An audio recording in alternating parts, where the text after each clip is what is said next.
ಹಾ, ಧನ್ಯವಾದ ಗುರು. ತಿಂಗಳ ಬೆಳಕು 24ಕ್ಕೆ ನಮ್ಮ ಎಲ್ಲ ಸಹೃದಯ ವೀಕ್ಷಕರಿಗೆ ನಾನು ರವಿ ಕುಸ್ಬಿ ಸ್ವಾಗತವನ್ನ ಕೋರ್ತಾ ಇದ್ದೀನಿ. ಇದು ನಮ್ಮ 24ನೇ ತಿಂಗಳ ಬೆಳಕು. ಸಾರಸ್ವತ ಭವನ ಭೂಷಣ ಅಂತ ಹೇಳಿ ನಮ್ಮ ಶತಾವಧಾನಿ ಆರ್ ಗಣೇಶ್ ಅವರ ಬಗ್ಗೆ ನಮ್ಮ ನೀಲಕಂಠ ಕುಲಕರ್ಣಿಯವರು ನಮ್ಮದೇ ವೇದಿಕೆಯ ಸದಸ್ಯರು ಹೌದು. ಅವರು ಇವತ್ತು ನಿಮ್ಮ ವಿಷಯವನ್ನ ಪ್ರಸ್ತಾಪಿಸಲಿದ್ದಾರೆ. ಶತಾವಧಾನಿ ಆರ್ ಗಣೇಶ್ ಅವರಿಗೆ ಇತ್ತೀಚೆಗೆ ಅವರಿಗೆ ಒಂದು ಪದ್ಮ ಅವಾರ್ಡ್ ಬಂತು. ಈಗ ಒಂದು ಬಂದಾಗ ಅವರ ಬಗ್ಗೆ ತಿಳಿದುಕೊಳ್ಳುವ ಕುತೂಹಲವನ್ನು ಬಹಳ ಜನ ವ್ಯಕ್ತಪಡಿಸಿದ್ರಿಂದ ನಾವು ಈ ವೇದಿಕೆಯಿಂದ ಈ ಕಾರ್ಯಕ್ರಮವನ್ನ ಕೊಡ್ಲಿಕ್ಕೆ ಬಯಸಿದ್ವಿ. ಕನ್ನಡ ನಾಡು ಅನೇಕ ಪ್ರತಿಭಾವಂತರನ್ನ ಈ ಜಗತ್ತಿಗೆ ನೀಡಿದೆ. ಅಂತರಲ್ಲೇ ಒಂದು ಅತ್ಯಂತ ಶುಭ್ರ ಹಾಗೂ ಹೊಳೆಯುವ ಪ್ರತಿಭೆ ಅಂತಂದ್ರೆ ನಮ್ಮ ಶತಾವಧಾನಿ ಗಣೇಶ್ ಅವರು.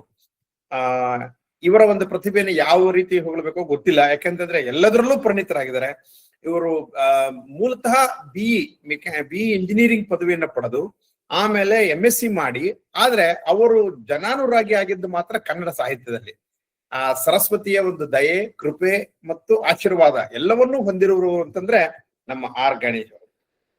ಕನ್ನಡ, ಸಂಸ್ಕೃತ, ತೆಲುಗು, ತಮಿಳು, ಇಂಗ್ಲಿಷ್, ಹಿಂದಿ ಇಷ್ಟೆಲ್ಲರಲ್ಲೂ ಒಂದು ಪಾಂಡಿತ್ಯ ಹೇಳುತ್ತಿರೋದು. ಇದರ ಜೊತೆಗೆ ಪ್ರಾಕೃತ, ಗ್ರೀಕ್, ಲ್ಯಾಟಿನ್ ಇವುಗಳು ಕೂಡ ಕಲಿತಿರುವ ಒಬ್ಬನೇ ವ್ಯಕ್ತಿ ಅಂತಂದ್ರೆ ನಮ್ಮ ಆರ್ ಗಣೇಶ್ ಅವರು. ಇಂಥ ಒಬ್ಬ ಕನ್ನಡಿಗ ಇದ್ದಾನೆ ಅನ್ನೋದೇ ನಮಗೆ ಹೆಮ್ಮೆಯ ಒಂದು ವಿಷಯ. ಇವರು ಸಂಸ್ಕೃತ ಹಾಗೂ ಕನ್ನಡ ಭಾಷೆ, ಸಾಹಿತ್ಯ ಮತ್ತು ವ್ಯಾಕರಣ ಎಲ್ಲವನ್ನು ಬರೀ ತಿಳ್ಕೊಂಡಿಲ್ಲ, ಅರ್ಧ ಕುಡಿದು ಬಿಟ್ಟಿದ್ದಾರೆ. ಇದು ನಾನು ಹೇಳೋ ಮಾತಲ್ಲ. ನಮ್ಮ SL ಭೈರಪ್ಪನವರು ಶತಾವಧಾನ ಗಣೇಶ್ ಅವರ ಬಗ್ಗೆ ಒಂದು ಪುಸ್ತಕದಲ್ಲಿ ಬೆನ್ನುಡಿಯನ್ನು ಈ ವಿಷಯ ಬರೀತಾರೆ. ಅವರು ಸಾಹಿತ್ಯ ಮತ್ತು ವ್ಯಾಕರಣ, ಕನ್ನಡ ಮತ್ತು ಸಂಸ್ಕೃತ ಎರಡರಲ್ಲೂ ಕೂಡ ಅತ್ಯಂತ ಪಾಂಡಿತ್ಯ ಭರಿತವಾದಂತಹ ಒಂದು ವ್ಯಕ್ತಿತ್ವ ಅಂದ್ರೆ ಆರ್ ಗಣೇಶ್ ಅವರು ಅಂತ ಬರೀತಾರೆ. ಅಂತೂ ಗಣೇಶ್ ಅವರ ಮಾತುಗಳನ್ನು ನೀವೆಲ್ಲ ಕೇಳಿರ್ಬೋದು. ಎಷ್ಟು ನಯನ, ಅದು ಸುಮ್ಮನೆ ಎಂಥ ಮಧುರ, ಕರ್ಣ ಮಧುರ ಅಂತಂದ್ರೆ ನೀವು ಕೇಳ್ತಾನೆ ಇರ್ಬೇಕು ಅವ್ರ ಮಾತುಗಳಂತ. ಎಷ್ಟು ಸುಲಲಿತವಾಗಿ ಮಾತಾಡ್ತಾರೆ. ಆ ಪದಗಳನ್ನ, ಮುತ್ತುಗಳನ್ನ ಪೋಣಿಸಿದಂತೆ ಅವರು ನಮಗೆ ಕೊಡ್ತಾರೆ ಅಂದ್ರೆ ನನ್ನ ಒಂದು ವೈಯಕ್ತಿಕ ಅನುಭವ. ಇಂಥ ಒಬ್ಬ ವ್ಯಕ್ತಿಗಳ ಬಗ್ಗೆ ಇವತ್ತು ಮಾತಾಡ್ಲಿಕ್ಕೆ ನಮ್ಮ ನೀಲಕಂಠ ಕುಲಕರ್ಣಿ ಅವರು ಬಂದಿದ್ದಾರೆ. ಅವರಿಗೆ ವೇದಿಕೆ ಪರವಾಗಿ ಮೊದಲನೇದಾಗಿ ಸ್ವಾಗತವನ್ನ ನಾನು ಬಯಸ್ತೀನಿ. ನೀಲಕಂಠ ಸರ್, ನಿಮಗೆ ನಮ್ಮ ವೇದಿಕೆ ಪರವಾಗಿ ಸ್ವಾಗತ. ಅದೇ ರೀತಿ ನಿಮ್ಮೆಲ್ಲರೂ ನಿಮ್ಮ ಕಾರ್ಯಗಳನ್ನ ಬಿಟ್ಟು ಈ ವೇದಿಕೆ ಕಾರ್ಯಕ್ರಮಕ್ಕೆ ಬಂದು ನಮ್ಮಲ್ಲಿ ಹಾಜರಿದ್ರಿ. ನಿಮ್ಮೆಲ್ಲರಿಗೂ ಸ್ವಾಗತವನ್ನ ಬಯಸುತ್ತೇನೆ. ಈ ಒಂದು ಪ್ರತಿಭೆ ಇದಾರಲ್ಲ ನಮ್ಮ ಆರ್ ಗಣೇಶ್ ಅವ್ರ ಬಗ್ಗೆ ಇನ್ನೇ ಒಂದು ಮಾತು ಹೇಳ್ತೀನಿ. ಅದು ಇವ್ರನ್ನ ನಮ್ಮ ಕಾಲದ ಒಬ್ಬ ಮೋಕ್ಷಗೊಂಡ ವಿಶ್ವೇಶ್ವರ ಇದ್ದ ಹಾಗೆ ತರ ಅಂತ ಹೇಳಿದ್ರೆ ತಪ್ಪೇನಿಲ್ಲ ಅನ್ಸುತ್ತೆ. ಅಷ್ಟೊಂದು ಪ್ರತಿಭಾವಂತರು. ನಾನು ಹೆಚ್ಚು ಹೇಳಕ್ ಆಸೆ ಇದ್ರೂ ಕೂಡ ಅತಿಥಿಗಳು ಬಂದಿದ್ದಾರೆ, ಅವ್ರ ಬಗ್ಗೆ ಮಾತಾಡ್ಬೇಕು, ನಾನು ಮಾತ್ರ ಸರಿ ಇಲ್ಲ ಅಂತ ಹೇಳಿ ಇಲ್ಲಿಗೆ ನಾನು ತಡೆ ಹಿಡಿತಾ ಇದ್ದೀನಿ. ಜೊತೆಗೆ ಇವತ್ತು ನನಗೆ ಈ ಕಾರ್ಯಕ್ರಮ ಮಾಡೋದ್ರಲ್ಲಿ ಸಾರಥಿಗಳಾಗಿ ನನಗೆ ಸಹಾಯ ನೀಡುತ್ತಿರೋರು ಶ್ರೀಮತಿ ರಾಧಿಕಾ ಹಾಗೂ ಗುರುರಾಜ್ ಶಾಸ್ತ್ರಿ ಅವರು. ಈಗ ಕಾರ್ಯಕ್ರಮದಲ್ಲಿ ನೀಲಕಂಠ ಸರ್ನ ಪರಿಚಯ ಮಾಡಿಸ್ಬೇಕು. ನಾನೇ ಮೊದಲು ಪರಿಚಯ ಮಾಡ್ಕೊಳ್ಳೋ ಅಂದಿದ್ದೆ. ಅವರ ಒಂದು ಟೈಟಲ್ ನ ಕೊಡಿ ಅಂದೆ. ಅವರು ಬಹಳ ಕ್ಲುಪ್ತವಾಗಿ ತಮ್ಮ ವಿಷಯವನ್ನು ಹೇಳಿದ್ರು. ನನಗೆ ಯಾಕೋ ಸರಿ ಅನ್ಸಿಲ್ಲ. ಒಬ್ಬ ವ್ಯಕ್ತಿ ಇಷ್ಟು ಕೊಟ್ಟರೆ ಹೇಗೆ ಅಂತ ರವೀಂದ್ರ ಸರ್ ಹತ್ರ ಮಾತಾಡದೆ. ಕಡೆಗೆ ಅವರು ಅದು ಮಾಡೋದು, ಹೇಗೆ ಹೇಳು ಹಾಗೆ ಹೇಳೋದು. ಕಡೆಗೆ ಹೇಳಿದೆ, ಸರ್ ಇಷ್ಟೆಲ್ಲ ನಾನ್ ನಿಮಗೆ ತಿಳಿದು ಹೇಳೋದಕ್ಕಿಂತ ಅವ್ರ ಬಗ್ಗೆ ಗೊತ್ತಿರುವ ನೀವೇ ಇದನ್ನ ಹೇಗೆ ಮಾಡಿದ್ರೆ ಹೇಗೆ ಅಂತಂದ್ರು. ಕಡೆಗೆ ಅವ್ರು ನೋಡ್ತೀನಿ ಅಂತವ್ರು. ಕಡೆಗೆ ಒಪ್ಕೊಂಡ್ರು. ಬಹಳ ಖುಷಿ ಆಯ್ತು ನಂಗೆ. ಅದಕ್ಕೆ ರವೀಂದ್ರ ಸರ್ ಅವರೇ ಇವತ್ತು ನಮ್ಮ ಅತಿಥಿಗಳ ಪರಿಚಯವನ್ನ ವೇದಿಕೆಗೆ ಮಾಡ್ಬೇಕು ಅಂತ ನಾನು ಕೇಳ್ಕೊತೀನಿ. ಸರ್, ರವೀಂದ್ರ ಸರ್, ಅತಿಥಿಗಳ ಪರಿಚಯ. ಧನ್ಯವಾದಗಳು ರವಿ. ಮತ್ತೆ ನೀಲಕಂಠ ಕುಲಕರ್ಣಿ ಅವರೇ ನಮಸ್ಕಾರ. ಎಲ್ಲ ವೀಕ್ಷಕರಿಗೂ ನಮಸ್ಕಾರ. ಇದು ಬಹಳ ಅಪರೂಪದ ಒಂದು ಕಾರ್ಯಕ್ರಮ. ಡಾಕ್ಟರ್ ರಾ ಗಣೇಶ್ ಅಂದ್ರೆ ಇವಾಗ ತೀರಾ ಅಪರೂಪವಾಗ್ತಾ ಇರ್ತಕ್ಕಂತಹ ಪಂಡಿತರ ಒಂದು ಗುಂಪೇನಿದೆ. ಆ ಗುಂಪಿನಲ್ಲಿ ಉಳಿದಿರ್ತಕ್ಕಂಥ ಕೊನೆಯ ಪಕ್ಷಿ ಅಂತ ನಾವು ಹೇಳ್ಬೇಕಾಗತ್ತೆ. ಒಂದ್ ಕಾಲದಲ್ಲಿ ಕನ್ನಡದಲ್ಲಿ ದೊಡ್ಡ ಪಾಂಡಿತ್ಯ ಮೆರೆದಿದ್ರು ಪಂಡಿತರಿದ್ರು. ಇವಾಗ ಬರ್ತಾ ಏನಾಗಿದೆ ಅಂದ್ರೆ ಸಾಹಿತ್ಯಗಳು, ಬರಹಗಾರರು, ಹೋರಾಟಗಾರರು ಇವರೆಲ್ಲ ತುಂಬ್ಕೊಂಡ್ಬಿಟ್ಟಿದ್ದಾರೆ. ಪಂಡಿತರನ್ನ ಹುಡ್ಕೋದು ಕಷ್ಟ ಆಗ್ಬಿಟ್ಟಿದೆ. ಪಾಂಡಿತ್ಯಪೂರ್ಣವಾಗಿ ವಿಷಯವನ್ನ ಆಳವಾಗಿ ಅಧ್ಯಯನ ಮಾಡಿ ಯೋಚಿಸಿ ಅಭಿವ್ಯಕ್ತಿ ಮಾಡ್ತಕ್ಕಂಥ ಶಕ್ತಿಯನ್ನು ಉಳ್ಳಂತಹ ಪಂಡಿತರು ಬಹಳನೇ ಕಡಿಮೆ ಆಗ್ತಾ ಇದ್ದಾರೆ. ಎಲ್ಲೋ ಒಬ್ಬರನ್ನ ಜ್ಞಾಪಿಸ್ಕೋಬೇಕಾಗತ್ತೆ. ಅವ್ರ ಹೆಸರುಗಳನ್ನ ಹೇಳಕ್ ಹೋಗಲ್ಲ. ತುಂಬಾ ಕಡಿಮೆ ಜನ, ಬೇರೆಣಿಕೆ ಎಷ್ಟು ಜನ ಇದ್ದಾರೆ. ಆದ್ರೆ 1962ರಲ್ಲಿ ಹುಟ್ಟಿರ್ತಕ್ಕಂಥ ಗಣೇಶ್ ಯುವಕರೇ ಅಂತ ಹೇಳ್ಬೇಕು. ಆ ಪಂಡಿತರ ಸಾಲನ್ನ ನಾವು ಲೆಕ್ಕ ಹಾಕಿದ್ರೆ ಗಣೇಶ್ ಅವ್ರಿಗೆ ಪದ್ಮಭೂಷಣ ಪ್ರಶಸ್ತಿಯನ್ನ ಕೊಟ್ಟು ಸರ್ಕಾರ ತನ್ನನ್ನ ತಾನು ಗೌರವಿಸ್ಕೊಂಡಿದೆ ಅಂತ ನಾನು ಹೇಳೋದಕ್ಕೆ ಇಷ್ಟಪಡ್ತೀನಿ.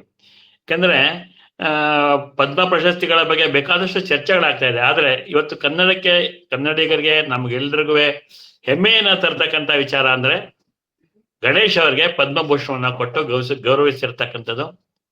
ಗಣೇಶ್ ಅವರು ತಮ್ಮ ಅವಧಾನದಿಂದ ಇಡೀ ಕರ್ನಾಟಕದಲ್ಲಿ ಪ್ರಸಿದ್ಧವಾಗಿದ್ದಾರೆ.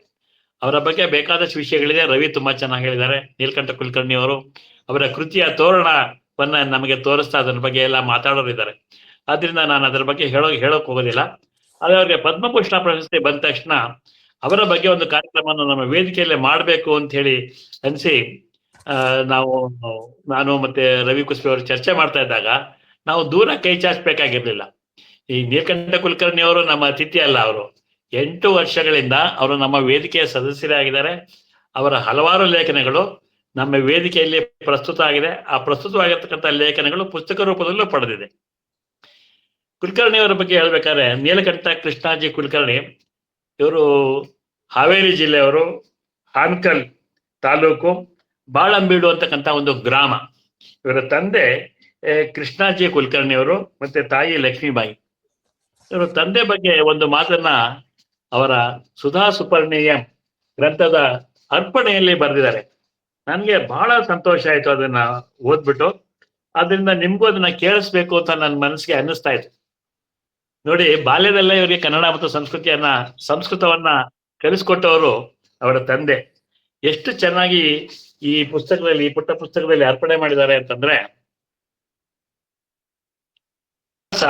ವಾಲ್ಮೀಕಿ, ಕುಮಾರವ್ಯಾಸ, ರಾಘವಾಂಕ, ಲಕ್ಷ್ಮೀಶ, ಪಂಪ, ರನ್ನ ಇವರ ಕುಟಿ ಚಾವಡಿ ಆಸ್ಥಾನಗಳಿಗೆಲ್ಲ ಮತ್ತೆಲ್ಲಲ್ಲಿ ವಾಣಿಯ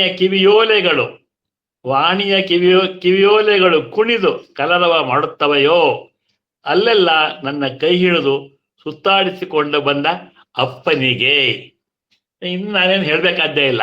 ಇವರ ಮೊದಲ ಗುರು ಯಾರು, ಇವರು ಏನೇನನ್ನ ಅವ್ರಿಗೆ ಹೇಳ್ಕೊಟ್ರು ಅಂತಕ್ಕಂಥದ್ದು ಎಲ್ಲ ಎಷ್ಟು ಸಂಕ್ಷಿಪ್ತವಾಗಿ ಬಂದಿದೆ. ಹಾಗೆ ಇದು ತಾಯಿ ಮತ್ತೆ ಗುರುಗಳಿಗೂ ಈ ಪುಸ್ತಕ ಅರ್ಪಣೆ ಆಗಿದೆ.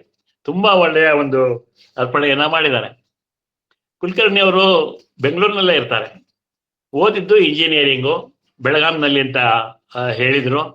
ಇಲ್ಲಿ UBQ ಅಂತಕ್ಕಂಥ ಒಂದು ಸಂಸ್ಥೆಯಲ್ಲಿ, ಸಾಫ್ಟ್ವೇರ್ ಕಂಪನಿ, ಎಲ್ಲ ಕಡೆದು ಮಾಹಿತಿ ತಂತ್ರಜ್ಞಾನದ ಕಂಪನಿ, ಅಲ್ಲಿ ಹಿರಿಯ ಅಧಿಕಾರಿಯಾಗಿ ಕೆಲಸ ಮಾಡ್ತಾ ಇದ್ದಾರೆ. ಈಗ ಮೊದಲಿನಿಂದಲೂ ಇವ್ರಿಗೆ ಏನು ಆಕರ್ಷಣೆ ಇತ್ತು ಅಂತಕ್ಕಂಥದ್ದನ್ನ ನಾನು ಈಗಾಗಲೇ ಹೇಳಿದೆ.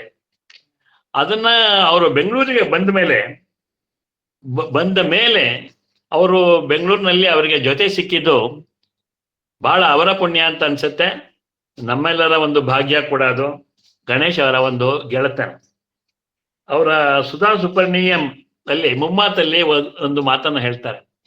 ನಾನು ನೇರವಾಗಿ ಅವ್ರದೇ ಮಾತುಗಳನ್ನ ಯಾಕೆ ಓದ್ತಾ ಇದ್ದೀನಿ ಅಂದ್ರೆ, ನಾನು ಹೇಳಕ್ ಹೋದ್ರೆ ಸ್ವಾರಸ್ಯ ಕಡಿಮೆ ಆಗುತ್ತೆ ಅಂತೇಳಿ ಅವ್ರ ಮಾತನ್ನ ಹೇಳ್ತೀನಿ. ಕುಲಕರ್ಣಿ ಅವರು ಬರೆದಿರೋದು, ಚಿಕ್ಕಂದಿನಿಂದಲೂ ಕೈ, ಬಾಯಿ, ಕಣ್ಣು, ಕಿವಿ ತಲೆಗಳಲ್ಲಿ ಸಂಸ್ಕೃತ, ಕನ್ನಡ, ಹಳೆಗನ್ನಡ ಶ್ಲೋಕಗಳು, ಗದ್ಯ ಪದ್ಯಗಳು, ವೃತ್ತಗಳು ಎಲ್ಲ ಆಡುತ್ತಿದ್ದರೂ ಯಾವುದೋ ರೂಪದಲ್ಲಿ ಬರವಣಿಗೆ ರೂಢಿಯೂ ಇತ್ತಾದರೂ ಛಂದೋಬದ್ಧವಾದ ಪದ್ಯ ರಚನೆಯ ಹುಚ್ಚು ಹತ್ತಿದ್ದು ತೀರ ಇತ್ತೀಚೆಗೆ.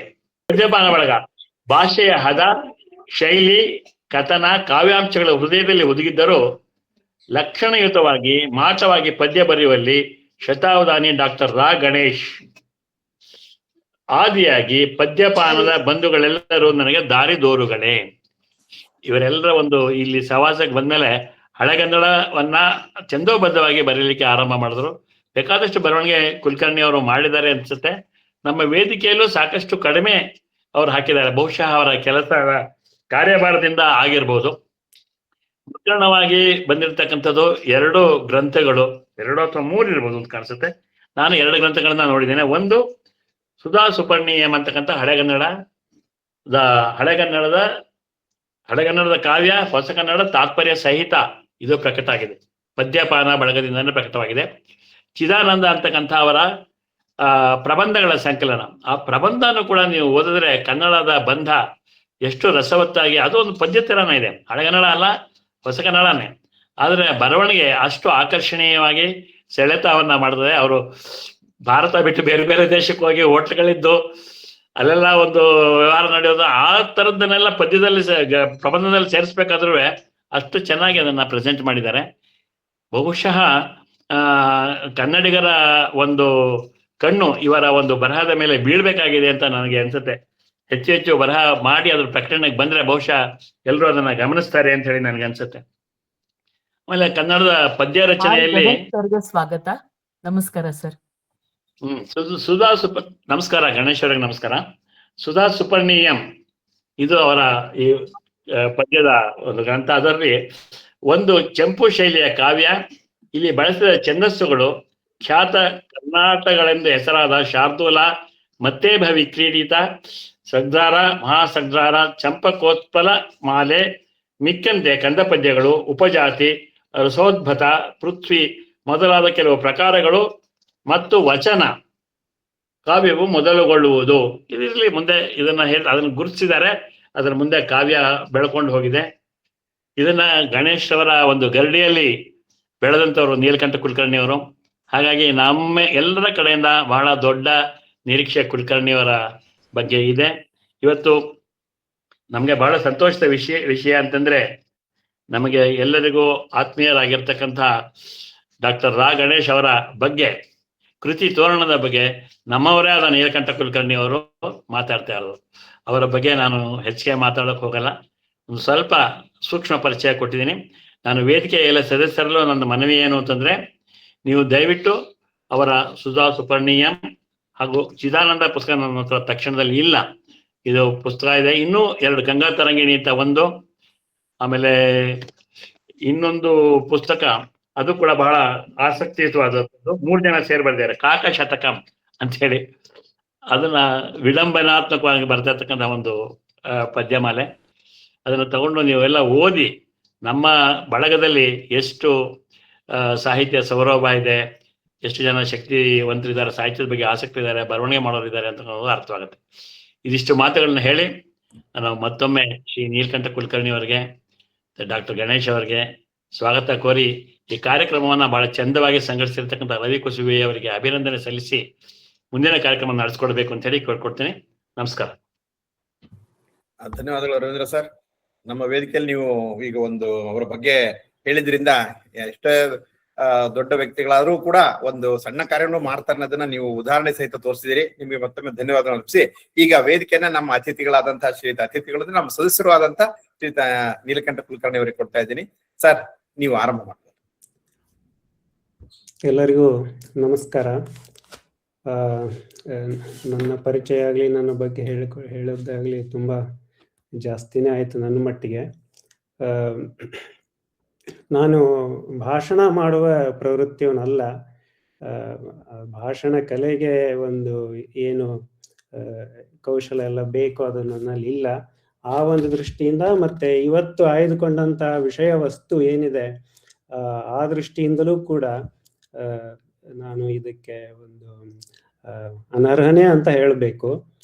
ಆದರೂ ಒಂದೇನೋ ಒಂದು ಶತಾವಧಾನಿ ಆರ್ ಗಣೇಶ್ ಅವರಿಗೆ ಪದ್ಮಭೂಷಣ ಬಂದಂತ ಒಂದು ಸಂಭ್ರಮದ ವೀಕ್ ಮೂಮೆಂಟ್ ಅಲ್ಲಿ ಒಪ್ಕೊಂಡು ಇದನ್ನ ಮಾಡ್ತಾ ಇದ್ದೀನಿ. ಇದೊಂಥರ ಉದ್ದಟತನ ಅಂತಲೇ ಹೇಳ್ಬೇಕು. ಅದಕ್ಕಾಗಿ ಸಭೆಗೂ ಮತ್ತೆ ಗಣೇಶ್ ಸರ್ ಅವ್ರಿಗೂ ಕ್ಷಮೆ ಕೇಳ್ತಾ, ನಾನು ನನಗೆ ಎಷ್ಟು ತಿಳಿದಿದೆ ಅಂತ ಅಂದ್ಕೊಂಡಿದ್ದೇನೋ ಅಷ್ಟನ್ನ ಹೇಳೋದಕ್ಕೆ ಪ್ರಯತ್ನ ಪಡ್ತೇನೆ. ಗಣೇಶ್ ಅವ್ರ ಬಗ್ಗೆ ಏನೋ ಔಪಚಾರಿಕವಾಗಿ ಒಂದಿಷ್ಟು ಹೇಳಬೇಕು.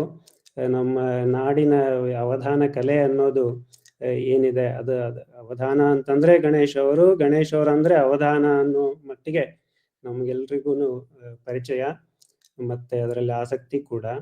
ಅಂಥದ್ರಲ್ಲಿ ಏನು ಪರಿಚಯ ಮಾಡೋದೇನು ತುಂಬಾ ಔಪಚಾರಿಕ ಆಗುತ್ತೆ. ಅವ್ರು ಹುಟ್ಟಿದ್ದು ಕೋಲಾರದಲ್ಲಿ 1962ರಲ್ಲಿ. ತಂದೆ ಆರ್ ಶಂಕರನಾರಾಯಣ ಅಯ್ಯರ್ ಅವರು, ಅಲಮೇಲಮ್ಮ ತಾಯಿ. ಮತ್ತೆ ಅವರು ಕಲ್ತದ್ದು BE ಮತ್ತೆ MTech ಮೆಟಲರ್ಜಿಯಲ್ಲಿ. ಇದನ್ನೆಲ್ಲ ಆಗ್ಲೇ ಹೇಳಿದ್ರು ರವಿ ಅವರು. ಮತ್ತೆ ಈಗ ಅದಾದ ಮೇಲೆ ಎಷ್ಟೋ ಸಂಸ್ಥೆಗಳಲ್ಲಿ ಪ್ರಾಧ್ಯಾಪಕರಾಗಿ ಕೆಲಸ ಮಾಡಿ, ಜೊತೆಗೇನೆ ಸಾಹಿತ್ಯದಲ್ಲಿನೂ ಕೂಡ ಎಷ್ಟೋ ಅವರ ಶಾಲೆ ಕಾಲೇಜಿನ ವೇಳೆಯಲ್ಲೇನೆ ನಾಟಕಗಳಾಗ್ಲಿ, ಯಾವುದೋ ಕಾವ್ಯ ಕಥೆಗಳಾಗ್ಲಿ ಬರ್ಕೊಂಡು ಅದನ್ನೆಲ್ಲ ಜೊತೆಗೇನೆ ವೇದಾಭ್ಯಾಸಕ್ಕೆ ಕೆಲವೊಂದು ಮಾಡಿ, ಸಂಗೀತವಾಗ್ಲಿ ನೃತ್ಯವನ್ನು ಸ್ವಲ್ಪ ಕಲ್ತಿದ್ರು. ಹೀಗೆ ಎಲ್ಲ ಒಂದು ಸಾಹಿತ್ಯದ ಮತ್ತು ಕಲೆಗಳ ವಿವಿಧ ಪ್ರಕಾರಗಳಲ್ಲಿ ಮೊದಲಿಂದನೂ ತೊಡಗಿಸ್ಕೊಂಡಿದ್ರು. ಈ ಒಂದು ಹಂತವನ್ನ ದಾಟಿ ಎಷ್ಟೋ ಕಡೆ ಪ್ರಾಧ್ಯಾಪಕ ವೃತ್ತಿಯನ್ನು ದಾಟಿ ಮಾಡಿ ಜೊತೆಗೆ ಸುಮಾರು 19 ಅಥವಾ 20ನೇ ವಯಸ್ಸಿನಲ್ಲಿ ಮೊದಲು ಅವಧಾನವನ್ನು ಮಾಡಿದ್ರು. ಅದು ಯಾವುದೇ ಒಂದು ಪೂರ್ವ ತಯಾರಿ ಕೂಡ ಏನು ಇಲ್ಲದೇನೆ ಅಲ್ಲಿಂದ ಇವರ ಒಂದು ಅವಧಾನಗಳ ಒಂದು ಏನು ಸರಣಿ ಎಲ್ಲ ಶುರು ಆಯಿತು. ಜೊತೆಗೆ ಒಂದು 5 ಶತಾವಧಾನಗಳನ್ನು ಕೂಡ ಮಾಡಿದ್ರು. ಆಮೇಲೆ ಈಗ ಸುಮಾರು 1300ಕ್ಕೂ ಹೆಚ್ಚು ಅಷ್ಟಾವಧಾನಗಳನ್ನು ಮಾಡಿದ್ದಾರೆ. ಇದು ಅವರಿಗೆ ಬಂದಂತ ಪ್ರಶಸ್ತಿಗಳು ಅದು ಇದು ಎಲ್ಲ ಪಟ್ಟಿ ಸಿಗುತ್ತೆ ಅಂತರ್ಜಾಲದಲ್ಲಿ ನೋಡಿದ್ರೆ. ಜೊತೆಗೆ ಇಲ್ಲಿ ಹೇಳಬೇಕು ಅಂತಂದ್ರೆ ರಾಜ್ಯೋತ್ಸವ ಪ್ರಶಸ್ತಿ, ಬಾದರಾಯಣ ಪ್ರಶಸ್ತಿ, ಗೌರವ ಡಾಕ್ಟರೇಟ್ ಪ್ರಶಸ್ತಿಗಳು, ಮತ್ತೆ ಅವಧಾನ ಕಲೆ, ಕನ್ನಡದಲ್ಲಿ ಅವಧಾನ ಕಲೆ ಅನ್ನುವಂತ ಒಂದು ಸಂಶೋಧನಾ ಗ್ರಂಥಕ್ಕೆ ಡಾಕ್ಟರೇಟ್ ಬಂದಿದೆ. ಅದಾದ್ಮೇಲೆ ಕೇಂದ್ರ ಸಾಹಿತ್ಯ ಅಕಾಡೆಮಿ, ಮತ್ತೆ ಈಗ ಎಲ್ಲರಿಗೂ ಗೊತ್ತಿರೋದು ಪದ್ಮಭೂಷಣ.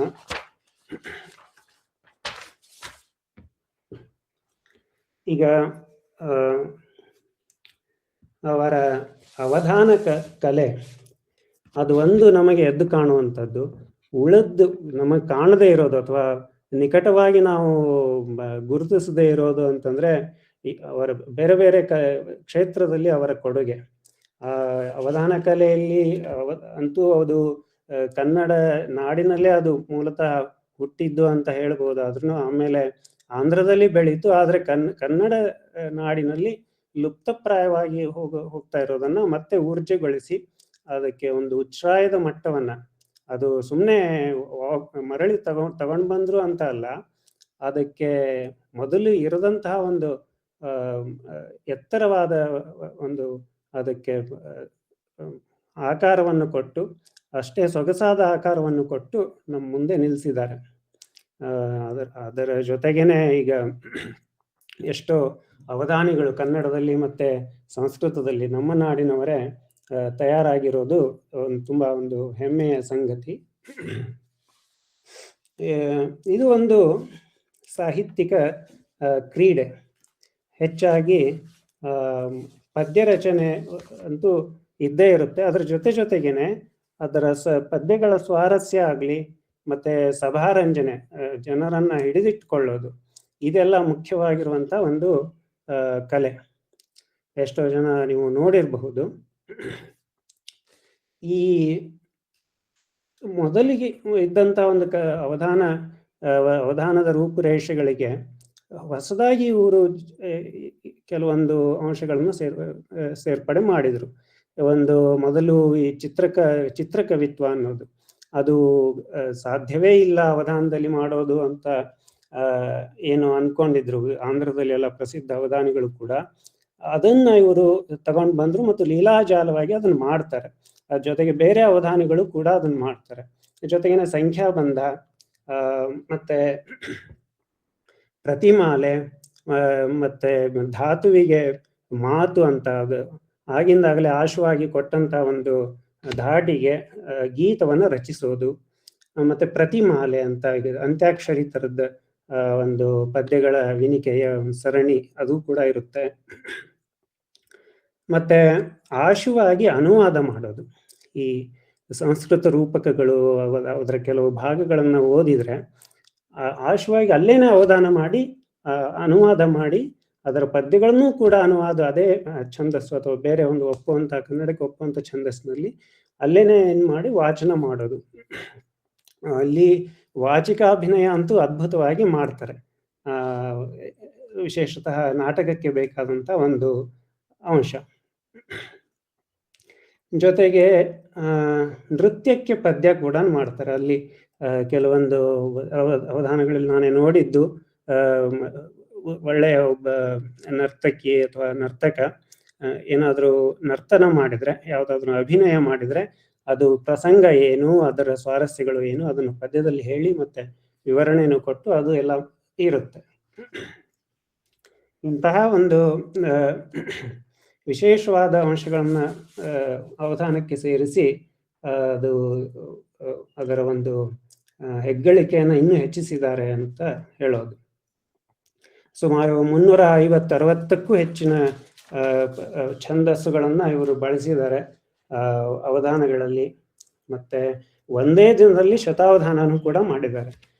ಈಗ ಶತಾವಧಾನ ಮಾಡ್ಲಿಕ್ಕೆ ಒಂದು 3 ದಿನ ಆದ್ರೂ ಬೇಕು.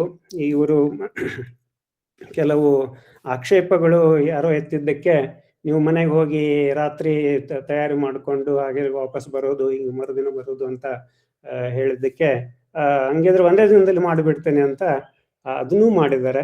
ಅಂತಹ ಒಂದು ತ್ರಿವಿಕ್ರಮ ರೂಪವಾದಂಥ ಶಕ್ತಿ. ಮತ್ತೆ ಇಲ್ಲಿ ಗಾತ್ರ ಮತ್ತು ಸಂಖ್ಯೆ ಮಾತ್ರ ನೋಡೋದಲ್ದೇನೆ ಇವರ ಪದ್ಯ ರಚನೆಯ ಸೂಕ್ಷ್ಮಗಳು, ಅದ್ರ ಛಂದಸ್ಸಿನ ಒಂದು ಯುಕ್ತತೆ, ಬಳಸುವ ಛಂದಸ್ಸಿನ ಯುಕ್ತತೆ, ಮತ್ತೆ ಅದೆಲ್ಲ ನಾವು ಪದ್ಯ ರಚನೆಯಲ್ಲಿ ಗೃಹ ಕವಿತ್ವ ಮತ್ತೆ ಸಭಾ ಮಧ್ಯದಲ್ಲಿ ಮಾಡುವಂತ ಕವಿತ್ವ ಎರಡು. ಇದು ಅವಧಾನ ಒಂದು ರಂಗಕಲೆ ಆಗಿರೋದ್ರಿಂದ ಸಭಾ ಮಧ್ಯದಲ್ಲಿ ಮಾಡುವಂತ ಏನು ಕವಿತ್ವ ಇದೆ, ಅದರಲ್ಲಿ ಎಷ್ಟೋ ಕುಂದು ಕೊರತೆಗಳು ಏನು ಆಗ್ಬಹುದು. ಮನೆಯಲ್ಲಿ ಆರಾಮಾಗಿ ಕೂತು ಮಾಡೋದು ಯಾವ ಒಂದು ಪರಿಪೂರ್ಣತೆ ಇರುತ್ತೋ ಅದು ಅಲ್ಲಿ ಸಿಗ್ಲಿಕ್ಕಿಲ್ಲ. ಆದ್ರೆ ಇವರ ಇದರಲ್ಲಿ ಅದು ಎಷ್ಟೋ ಒಂದು ಗೃಹ ಕವಿತ್ವದ ಒಳ್ಳೊಳ್ಳೆಯ ಒಂದು ಸೊಗಸಾದ ಅಂಶಗಳು ಅಲ್ಲಿ ನೋಡೋದಕ್ಕೆ ಸಿಗುತ್ತೆ.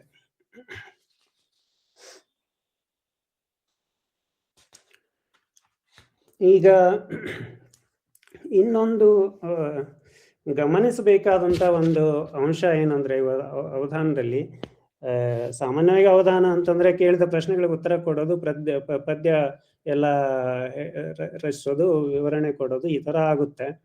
ಆದ್ರೆ ಇವರ ಅವಧಾನ ಅನ್ನೋದು ಒಂದು ಯಾವ ಮಟ್ಟಕ್ಕೆ ಮುಟ್ಟಿದೆ ಅಂತಂದ್ರೆ, ಒಂದು ಸ್ವಪಜ್ಞವಾದ ಒಂದು ಉಪನ್ಯಾಸ ತರ. ಅದು ಪೃಚ್ಛಕರು ಇರ್ಲಿ ಬಿಡ್ಲಿ, ಇವರ ಲಹರಿ ಅಂತೂ ಅದು ಅತ್ಯದ್ಭುತವಾಗಿ ಸಾಗಿರುತ್ತೆ. ಅಂಥದ್ದು ಒಂದು ಅವಧಾನ ಈಗ ಯಾರಿಗೂ ಎಷ್ಟೋ ಜನರಿಗೆ, ನಾವು 100ಕ್ಕೆ ಮುಕ್ಕಾಲ್ವಾಸಿ ಜನರಿಗೆ ಛಂದಸ್ಸು ಅಂದ್ರೆ ಏನು, ಅದು ಹಳಗನ್ನಡ ಆಗ್ಲಿ ಸಂಸ್ಕೃತ ಆಗ್ಲಿ ಕಾವ್ಯಾಂಶಗಳಾಗ್ಲಿ ಏನು ಗೊತ್ತಾಗೋದಿಲ್ಲ. ಆದರೂ ಕೂಡ ಅಷ್ಟು ಜನರನ್ನ ಹಿಡಿದಿಟ್ಕೊಂಡು ಸಭಾರಂಜನೆ ಕೊಟ್ಟು ನಡೆಸುವಂತ ಒಂದು ಒಳ್ಳೆ ಕಲೆ ಅದು ಅವರಿಂದ ನಮಗೆ ಸಿಗ್ತಾ ಇರೋದು. ಇದು ಒಂದು ಅವಧಾನ ಕಲೆಗೆ ಅವರ ಒಂದು ಕೊಡುಗೆ. ಆದ್ರೆ ಇದೇ ಅವಧಾನವನ್ನೇ ಬೇರೆ ಕ್ಷೇತ್ರದಲ್ಲಿನೂ ಮಾಡಿಸಿದ್ದಾರೆ. ಚಿತ್ರಾವಧಾನ ಅಂತ, ಅದಕ್ಕೆ BKS ವರ್ಮಾ ಅವರು ಒದಗಿ ಬಂದಿದ್ದು ಒಂದು ದೊಡ್ಡ ವಿಶೇಷ. ಈಗ ಬೇರೆ ಬೇರೆ ಶೈಲಿಗಳಲ್ಲಿ, ಕ್ಯೂಬಿಸಮ್ ಮತ್ತೆ ಇಂಪ್ರೆಷನಲಿಸಮ್, ಇತರ ಶೈಲಿಗಳಲ್ಲಿ, ಮತ್ತೆ ಅಪ್ರಸ್ತುತಕ್ಕೂ ಕೂಡ ಚಿತ್ರ ಬಿಡಿಸೋದು, ಹೀಗೆ 8 ವಿಭಾಗಗಳಲ್ಲಿ ಬೇರೆ ಬೇರೆ ಇವರು ಕೇಳಿದಂತ ಪ್ರಶ್ನೆಗಳಿಗೆ, ವಸ್ತುಗಳಿಗೆ, ಕೊಟ್ಟಂತ ವಸ್ತುಗಳಿಗೆ ಚಿತ್ರವನ್ನು ಬಿಡಿಸೋದು. ಅದಕ್ಕೆ ಇವರೊಂದು ನಿರ್ದಿಷ್ಟವಾದ ರೂಪ ಅದನ್ನೆಲ್ಲ ಕೊಟ್ಟು ವರ್ಮಾ ಅವರಿಂದ ಮಾಡಿಸಿದ್ದಾರೆ. ಹಾಗೇನೆ ಸಂಗೀತದಲ್ಲಿ ಅವಧಾನ, ನರ್ತನ ಅವಧಾನ, ಇದು ಬೇರೆ ಕಲೆಗಳಲ್ಲಿ ಈ ಕಲೆಗೂ ಮತ್ತು ಆ ಕಲೆಗೂ ತಳಕೆ ಹಾಕಿದ್ದು. ಇದ್ರ ಜೊತೆಗೆ ನಾನು ಸ್ವಲ್ಪ ಬೇರೆ ಬೇರೆ ಕ್ಷೇತ್ರಗಳಲ್ಲಿ ಏನೇನು ಕೊಡುಗೆ ಇದೆ ಅಷ್ಟು ಹೇಳಿ ಕೆಲವೊಂದು ಕೃತಿಗಳ ಬಗ್ಗೆ ನಾನು ಮಾತಾಡೋದು ಹೇಳ್ತೀನಿ. ಏಕ ವ್ಯಕ್ತಿ ಯಕ್ಷಗಾನ ಎಲ್ರಿಗೂ ಸಾಕಷ್ಟು ಗೊತ್ತಿರಬಹುದು. ಮಂಟಪ್ರಭಾಕರ್ ಉಪಾಧ್ಯಾಯರು ಅದಕ್ಕೆ ತೊಡಗಿಸಿಕೊಂಡು ಇವರು ನಿರೂಪಿಸಿದಂತ ರೂಪ ಕೊಟ್ಟಂತ ಒಂದು ಏಕವ್ಯಕ್ತಿ ಯಕ್ಷಗಾನ ಇರ್ಬೋದು, ಏಕವ್ಯಕ್ತಿ ತಾಳಮದ್ದಳೆ ಇರ್ಬೋದು. ದಿವಾಕರ್ ಹೆಗಡೆ ಅವರು ಸಾಕಷ್ಟು ಚೆನ್ನಾಗಿ ನಡೆಸ್ಕೊಡ್ತಾರೆ. ಮತ್ತೆ ಅದಕ್ಕೆ ಬೇಕಾದಂತ ಸಾಹಿತ್ಯ ಎಲ್ಲ ಇವರು ನಿರ್ಮಾಣ ಮಾಡಿದ್ದು. ಜೊತೆಗೆ ಈ ನೃತ್ಯದ ಅಂಗಗಳಾದ ಕರಣಗಳು, ದೇಸಿ ಕರಣಗಳಿಗೆ ಮತ್ತೆ ಅಡವುಗಳು, ಇದೆಲ್ಲ ನನಗೇನು ಜಾಸ್ತಿ ಗೊತ್ತಿಲ್ಲ. ಇದಕ್ಕೆಲ್ಲ ಅವರು ಸಾಕಷ್ಟು ಒಂದು ರೂಪ ಕೊಟ್ಟು ಅದಕ್ಕೆ ಆ ಒಂದು ನಿಟ್ಟಿನಲ್ಲಿ ಎಲ್ಲ ಸಹಕಾರ ತೋರಿಸಿ ಕಲಾವಿದರಿಗೆ ಮತ್ತು ಸಾಹಿತ್ಯ ನಿರ್ಮಾಣ ಎಲ್ಲ ಮಾಡಿದ್ದಾರೆ. ಮತ್ತೆ ಒಂದು ಪ್ರಸಿದ್ಧವಾದ ಒಂದು ಕಾರ್ಯಕ್ರಮ ಎಲ್ರಿಗೂ ಗೊತ್ತಿರುವಂತ ರಾಗಾನುರಾಗ.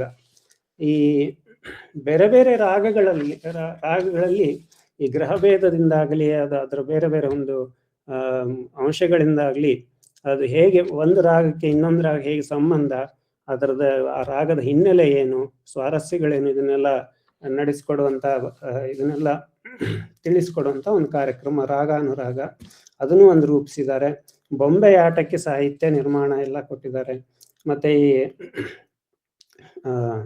ಅಷ್ಟನಾಯಿಕೆಯರು ನಮ್ಮ ನೃತ್ಯ ಕಲೆಯಲ್ಲಿ ಏನು ಇದೆ, ನಾಯಿಕೆಯರ ಒಂದು ಕಲ್ಪನೆ, ಅದಕ್ಕೆ ಸಂವಾದಿಯಾಗಿ ಅಷ್ಟನಾಯಕರನ್ನು ಕೂಡ ಇವರು ಪ್ರತಿಪಾದಿಸಿ ಅದಕ್ಕೊಂದು ರೂಪ ಕೊಟ್ಟಿದ್ದಾರೆ.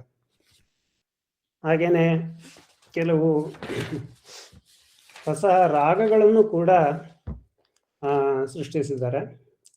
ಮತ್ತೆ ಮಹಾಭಾರತಕ್ಕೆ ಒಂದು ರಾಗಮಾಲಿಕೆ. ಈಗ ಸಾಮಾನ್ಯವಾಗಿ ನಾವು ಗೀತ ರಾಮಾಯಣ ಅಂತದೆಲ್ಲ ರಾಮಾಯಣವನ್ನ ಈ ಗೀತದಲ್ಲಿ ಏನು ಪ್ರಸ್ತುತಪಡಿಸ್ತೇವೆ, ಅದಕ್ಕೆ ಜೊತೆಯಾಗಿ ಮಹಾಭಾರತಕ್ಕೂ ಕೂಡ ಒಂದು ರಾಗಮಾಲಿಕೆ ಹೀಗೆಲ್ಲ ಕೊಟ್ಟಿದ್ದಾರೆ.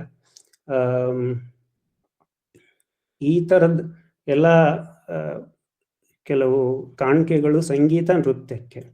ಮತ್ತೆ ಈಗಾಗಲೇ ಹೇಳಿದಂತೆ ಚಿತ್ರಾವಧಾನ, ಮತ್ತೆ ಇವರದೇ ಕೆಲವೊಂದು ಒಳನೋಟಗಳು ದೇವಾಲಯ ವಾಸ್ತು ಮತ್ತು ಮೂರ್ತಿ ನಿರ್ಮಾಣದ ಒಂದು ಕ್ಷೇತ್ರದಲ್ಲಿ. ಮತ್ತೆ ಛಂದಸ್ಸು, ಈಗ ನಾವು ಎಷ್ಟೋ ನಾವು ರಾಜಸ್ಥಾನಿ ಆಗಲಿ ಅದೆಲ್ಲ ಕೆಲವೊಂದು ಕಲೆಗಳು, ಕೆಲವೊಂದು ಚಿತ್ರಗಳು ಈ ರಾಗಗಳನ್ನ ಪ್ರತಿನಿಧಿಸುವಂತ ಕೆಲವು ಚಿತ್ರಗಳನ್ನು ನೋಡ್ತೇವೆ. ಭೈರವ ಹಿಂದೂಸ್ತಾನಿಯಲ್ಲಿ ವಿಶೇಷವಾಗಿ ಭೈರವ ರಾಗಕ್ಕೆ, ಮಾಲಕಂಸ ರಾಗಕ್ಕೆ, ಭೂಪಾಲಿ, ಹೀಗೆಲ್ಲ ಇವರು ಈ ಛಂದಸ್ಸುಗಳಿಗೂ ಬೇರೆ ಬೇರೆ ಛಂದಸ್ಸುಗಳು, ಸುಮಾರು ಛಂದಸ್ಸುಗಳಿವೆ. ಅದರಲ್ಲಿ ಮುಖ್ಯವಾದ ಎಲ್ಲ ಛಂದಸ್ಸುಗಳಿಗೆ ಒಂದು ಮೂರ್ತಿ ಮಾಡಿದ್ರೆ ಹೇಗಿರುತ್ತೆ ಅದನ್ನು ಕೂಡ ಒಂದು ಲಕ್ಷಣವನ್ನೆಲ್ಲ ಹೇಳಿ ಅದಕ್ಕೆ ಲಕ್ಷಣ ಅದಕ್ಕೆ ಅದನ್ನ ಯಾರಾದ್ರೂ ಒಳ್ಳೆ ಕಲಾವಿದರಿಂದ ಬಿಡಿಸ್ಬಹುದು, ಆ ಥರದ್ದೆಲ್ಲ ಮಾಡಿದ್ದಾರೆ. ಮತ್ತೆ ಕಾವ್ಯ ಸಾಹಿತ್ಯ ಮತ್ತೆ ಅದರ ಸಂಬಂಧಿಯಾದ ಶಾಸ್ತ್ರಗಳು, ಇದರಲ್ಲಿ ಅಂತೂ ಸಾಕಷ್ಟು ಕೆಲಸ. ವಿಶೇಷವಾಗಿ ನನಗೆ ಸ್ವಲ್ಪ ಗೊತ್ತಾಗೋದು ಅಂದ್ರೆ ಇದಿಷ್ಟೇ, ಸಂಗೀತ ನೃತ್ಯ ನನಗೆ ಗೊತ್ತಾಗೋದಿಲ್ಲ. ಇದರಲ್ಲಿ ಹಲವಾರು ಕವನ ಸಂಕಲನಗಳು, ಕಾವ್ಯಗಳು ಕನ್ನಡ ಸಂಸ್ಕೃತದಲ್ಲಾಗ್ಲಿ ಇಂಗ್ಲಿಷಲ್ಲಾಗ್ಲಿ ಎಲ್ಲ ಇದೆ. ಕಥೆ ಕಾದಂಬರಿಗಳಿವೆ, ಪ್ರಬಂಧ ಸಂಕಲನಗಳಿವೆ, ಶೋಧ ಪ್ರಬಂಧಗಳು, ಮತ್ತೆ ವೈಚಾರಿಕ ಪ್ರಬಂಧಗಳು, ಲಲಿತ ಪ್ರಬಂಧಗಳು ಇವೆ. ಸಾಕಷ್ಟು ವ್ಯಕ್ತಿ ಚಿತ್ರಗಳು, ಇವರು ಕಂಡಂತಹ ಅನೇಕ ಹಿರಿಯರು, ಎಸ್.ಎಲ್. ಭೈರಪ್ಪನವರಾಗಲಿ, ನಿಕಟವಾದ ಒಡನಾಟ ಎಲ್ಲ ಇಟ್ಕೊಂಡವರು ಎಸ್.ಎಲ್. ಭೈರಪ್ಪನವರಾಗಲಿ, ಆಮೇಲೆ ಪದ್ಮ ಸುಬ್ರಹ್ಮಣ್ಯಂ ಅವರಾಗಲಿ, ಶೇಷಣ್ಣ ಶ್ರೋತಿಗಳು, ಎಲ್ಲ ಸಾಕಷ್ಟು ಮಹನೀಯರು ಏನಿದ್ದಾರೆ ಅವರ ಒಂದು ವ್ಯಕ್ತಿ ಚಿತ್ರಗಳನ್ನ, ಮತ್ತು ಅವರದೇ ಗುರುಗಳಾದಂತಹ ಎನ್ ರಂಗನಾಥ್ ಶರ್ಮರು, ಮತ್ತೆ ಸಾಕರು ರಾಮಚಂದ್ರಾಯರು, ಇವರೆಲ್ಲರ ವ್ಯಕ್ತಿ ಚಿತ್ರಗಳು ಮತ್ತೆ ಜೀವನ ಚರಿತ್ರೆಗಳು ಹಲವಾರು ಮಹನೀಯರು. ಈಗ ವಿದ್ಯಾರಣ್ಯರ ಜೀವನ ಚರಿತ್ರೆ ಆಗಲಿ, ಮತ್ತೆ DVG ಅವರ ಕೆಲವೊಂದು ಸ್ವಾರಸ್ಯಕರ ಪ್ರಸಂಗಗಳಾಗಲಿ, ಇವನ್ನೆಲ್ಲ ಕುರಿತಾಗಿ ಲೇಖನ ಮತ್ತೆ ಗ್ರಂಥಗಳನ್ನು ಮಾಡಿದ್ದಾರೆ. ಮತ್ತೆ ವಿಶೇಷ ಅಂತಂದ್ರೆ ಸಂಸ್ಕೃತ ನಾಟಕಗಳನ್ನ ಕನ್ನಡಕ್ಕೆ ತಗೊಂಡು ಬಂದಿದ್ದಾರೆ. ಒಂದಿಷ್ಟು ಅಲ್ಲಮನ ವಚನಗಳನ್ನ ಸಂಸ್ಕೃತಕ್ಕೆ ಅನುವಾದ ಮಾಡಿದ್ದಾರೆ. ತೆಲುಗಿನ ಒಂದೆರಡು ಕಾದಂಬರಿಗಳು ಕೂಡ ಕನ್ನಡಕ್ಕೆ ತಗೊಂಡು ಬಂದಿದ್ದಾರೆ. ಮತ್ತೆ ಕನಕದಾಸರ ರಾಮಧಾನ್ಯ ಚರಿತ, ಅದು ಕೂಡ ಸಂಸ್ಕೃತಕ್ಕೆ ಅನುವಾದ ಮಾಡಿದ್ದಾರೆ. ಮತ್ತೆ ದೇವುಡವರ ಮಹಾಬ್ರಾಹ್ಮಣ ಕಾದಂಬರಿ, ಅದನ್ನ ಸಂಸ್ಕೃತಕ್ಕೆ ಮಾಡಿದ್ದಾರೆ. ಮತ್ತೆ ಏನಂತಂದ್ರೆ ಕಾವ್ಯ ಮೀಮಾಂಸೆಗೆ ಬಂದಾಗ ಅದರಲ್ಲಿ ಒಂದು, ಈಗ ನಾವು 9 ರಸಗಳನ್ನ ಏನು ಹೇಳ್ತೇವೆ, ಶೃಂಗಾರ, ವೀರ, ಇದೆಲ್ಲ ಸೇರಿ ಶಾಂತದವರೆಗೆ, ಇನ್ನೂ ಒಂದು ನಾವೇನು ಈಗ ಈ ಕೆಲವೊಂದು ಪತ್ತೆದಾರಿ ಕಾದಂಬರಿ ಓದುವಾಗ ಅಥವಾ ಪತ್ತೆದಾರಿ ಸಿನಿಮಾ ನೋಡುವಾಗ ನಮ್ಮ ಮನೋಧರ್ಮ ಹೇಗಿರುತ್ತೆ, ಯಾವ ನಿಟ್ಟಿನಲ್ಲಿ ಓಡುತ್ತೆ, ಒಂದು ಕುತೂಹಲವನ್ನು ಬೆಳೆಸ್ಕೊಂಡು ಹೋಗುವಂತ ಒಂದು ಅದೇನು ರಸ ಇದೆ, ಅದನ್ನ ಈ 9ರಲ್ಲಿ ತರೋದಕ್ಕೆ ಆಗೋದಿಲ್ಲ ಅಂಥೇಳಿ ಅದಕ್ಕೊಂದು ಧೀರ ರಸ ಅಂಥೇಳಿ ಮುಂದೆ ಏನಾಗುತ್ತೆ ಅಂತ ಏನು ಬಾಯಿ ತಕೊಂಡು ಕೂತಿರ್ತಾವಲ್ಲ ಅದು ಒಂದು ಧೀರ ರಸ ಅಂತ, ಅದೊಂದು ಹೊಸದು. ಧೀ ಅಂದ್ರೆ ಬುದ್ಧಿ, ಬುದ್ಧಿಗೆ ಸಂಬಂಧಪಟ್ಟಂತ ರಸ ಅದು. ಸೊ ಅದನ್ನ ಹೊಸದಾಗಿ ಈ ರಸಗಳ ಪಟ್ಟಿಗೆ ಸೇರಿಸಬಹುದು ಅಂತ ಪ್ರತಿಪಾದನೆ ಮಾಡಿದ್ದಾರೆ. ಇದು ಅದು ಸುಮ್ಮನೆ ಪ್ರತಿಪಾದಿಸೋದು ಅಂತಂದ್ರೆ ಹಂಗಲ್ಲ. ಅವರ ಕೆಲವು ಲೇಖಗಳನ್ನು ನೋಡಿದ್ದೀನಿ. ಈ ನಮ್ಮ ಪ್ರಾಚೀನ ಪಂಡಿತರ ಶೈಲಿಯಲ್ಲಿ ಕಾರಿಕೆಗಳನ್ನು ಬರೆದು ಪದ್ಯ ರೂಪದಲ್ಲೇನೆ ಕನ್ನಡವೇ ಆಗಲಿ ಸಂಸ್ಕೃತದಲ್ಲೇ ಆಗಲಿ ಅದಕ್ಕೆ ಕಾರಿಕೆಗಳನ್ನು ಬರೆದು ಅದಕ್ಕೆ ವಿವರಣೆ ಕೊಟ್ಟು ಮತ್ತೆ ಸಾಕಷ್ಟು ಅದರ ಹಿನ್ನೆಲೆಯ ಎಲ್ಲ ವಿವರಣೆ, ಬೇರೆಯವರ ಉಲ್ಲೇಖಗಳನ್ನೆಲ್ಲ ತಗೊಂಡು ಬಂದು ಅದನ್ನ ಸಿದ್ಧ ಮಾಡಿ ತೋರಿಸ್ತಾರೆ. ಆ ಥರದಂತ ಒಂದು ಲೇಖನ. ಮತ್ತೆ ರಸಗಳಿಗೆ ಪುರುಷಾರ್ಥಗಳಿಗೆ ಹೇಗೆ ಸಮನ್ವಯ ಮಾಡ್ತಾರೆ ಆಗಬಹುದು. ಸ್ವಭಾವೋಕ್ತಿ ಅನ್ನುವಂಥ ಅದು ಒಂದು ವಿಶೇಷವಾದ ಒಂದು ಪ್ರೌಢವಾದ ಅಲಂಕಾರದ ಕುರಿತಾಗಿ ಒಂದು ಲೇಖನ ಇದೆ. ಸ್ವಭಾವೋಕ್ತಿ ಅನ್ನೋದು ಅಲಂಕಾರವ ಹೇಗೆ ಅಂತ, ಅದಕ್ಕೆ ಒಂದು ಬೇರೆ ಒಂದು ಯುಕ್ತವಾದಂಥ ಬೇರೆ ಹೆಸರು ಅಂತ ಅದನ್ನು ಕೊಟ್ಟಿದ್ದಾರೆ. ಈಗ ಆಮೇಲೆ ಈ ನಾವೇನು ರಸಾನುಭವ ಅಂತ ಏನು ಹೇಳ್ತೇವೆ, ಒಂದು ಕಲಾ ಪ್ರಸ್ತುತಿ ನಡೆಯುವಾಗ ಶ್ರೋತೃಗಳಿಗೆ ಅಥವಾ ಸಂಗೀತವನ್ನು ಕೇಳುವಾಗ ಅದ್ರ ಕೇಳುಗರಿಗೆ, ಮತ್ತೆ ನಾಟಕ ನೋಡುವಾಗ ಅಥವಾ ಕಾವ್ಯವನ್ನು ಓದುವಾಗ ಓದುಗರಿಗಾಗಲಿ ಪ್ರೇಕ್ಷಕರಿಗಾಗಲಿ ಏನು ರಸಾನುಭವ ಆಗುತ್ತೆ ಅದು ಪ್ರಸ್ತುತಪಡಿಸುವಂತಹ ಕಲಾವಿದನಿಗೂ ಆಗುತ್ತಾ? ಇದು ಒಂದು ಮುಖ್ಯವಾದ ಪ್ರಶ್ನೆ ನಮ್ಮ ಕಾವ್ಯ ಮೀಮಾಂಸೆಯ ಕ್ಷೇತ್ರದಲ್ಲಿ. ಅದರ ಕುರಿತಾಗಿ ತಮ್ಮದೇ ಒಳನೋಟ ಅದು ಅದಕ್ಕೆ ಉತ್ತರ ಎಲ್ಲ ಹೇಗೆ ಕಂಡುಕೊಂಡ್ರು ಅದನ್ನೆಲ್ಲ ಚೆನ್ನಾಗಿ ಕೊಟ್ಟಿದ್ದಾರೆ.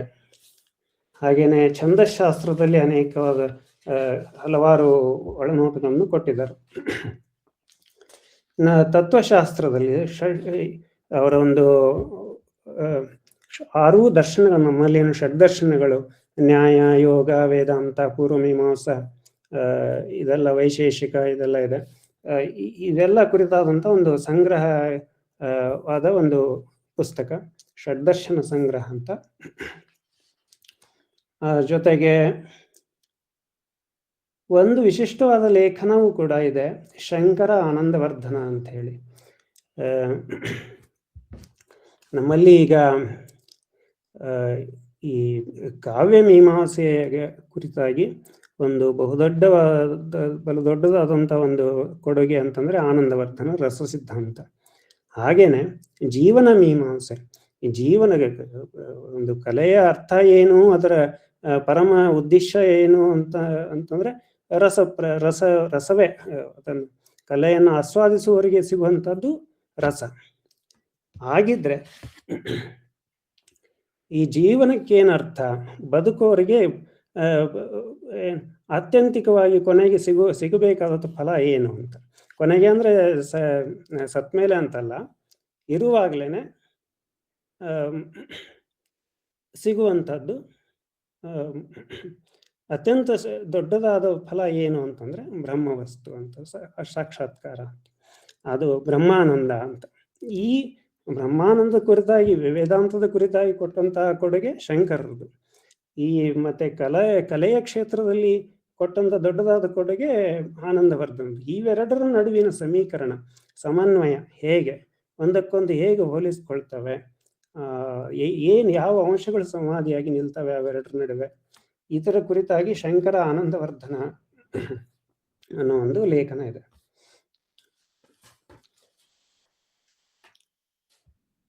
ಹಾಗೇನೆ ನಮ್ಮ ಇತಿಹಾಸ, ಸಂಸ್ಕೃತಿ, ಪರಂಪರೆ ಇದರ ಕುರಿತಾಗಿ ಭಾರತೀಯ ಕ್ಷಾತ್ರ ಪರಂಪರೆ ಅಂತ ಒಂದು ಒಳ್ಳೆ ಪುಸ್ತಕ ಇದೆ. ಉಳಿದಂತಹ ಸಂಪಾದಿತ ಕೃತಿಗಳು DVG ಅವರ ಸಾರ ಸಂಗ್ರಹ ಆಗಲಿ, ದೀಪಸಾಕ್ಷಿ,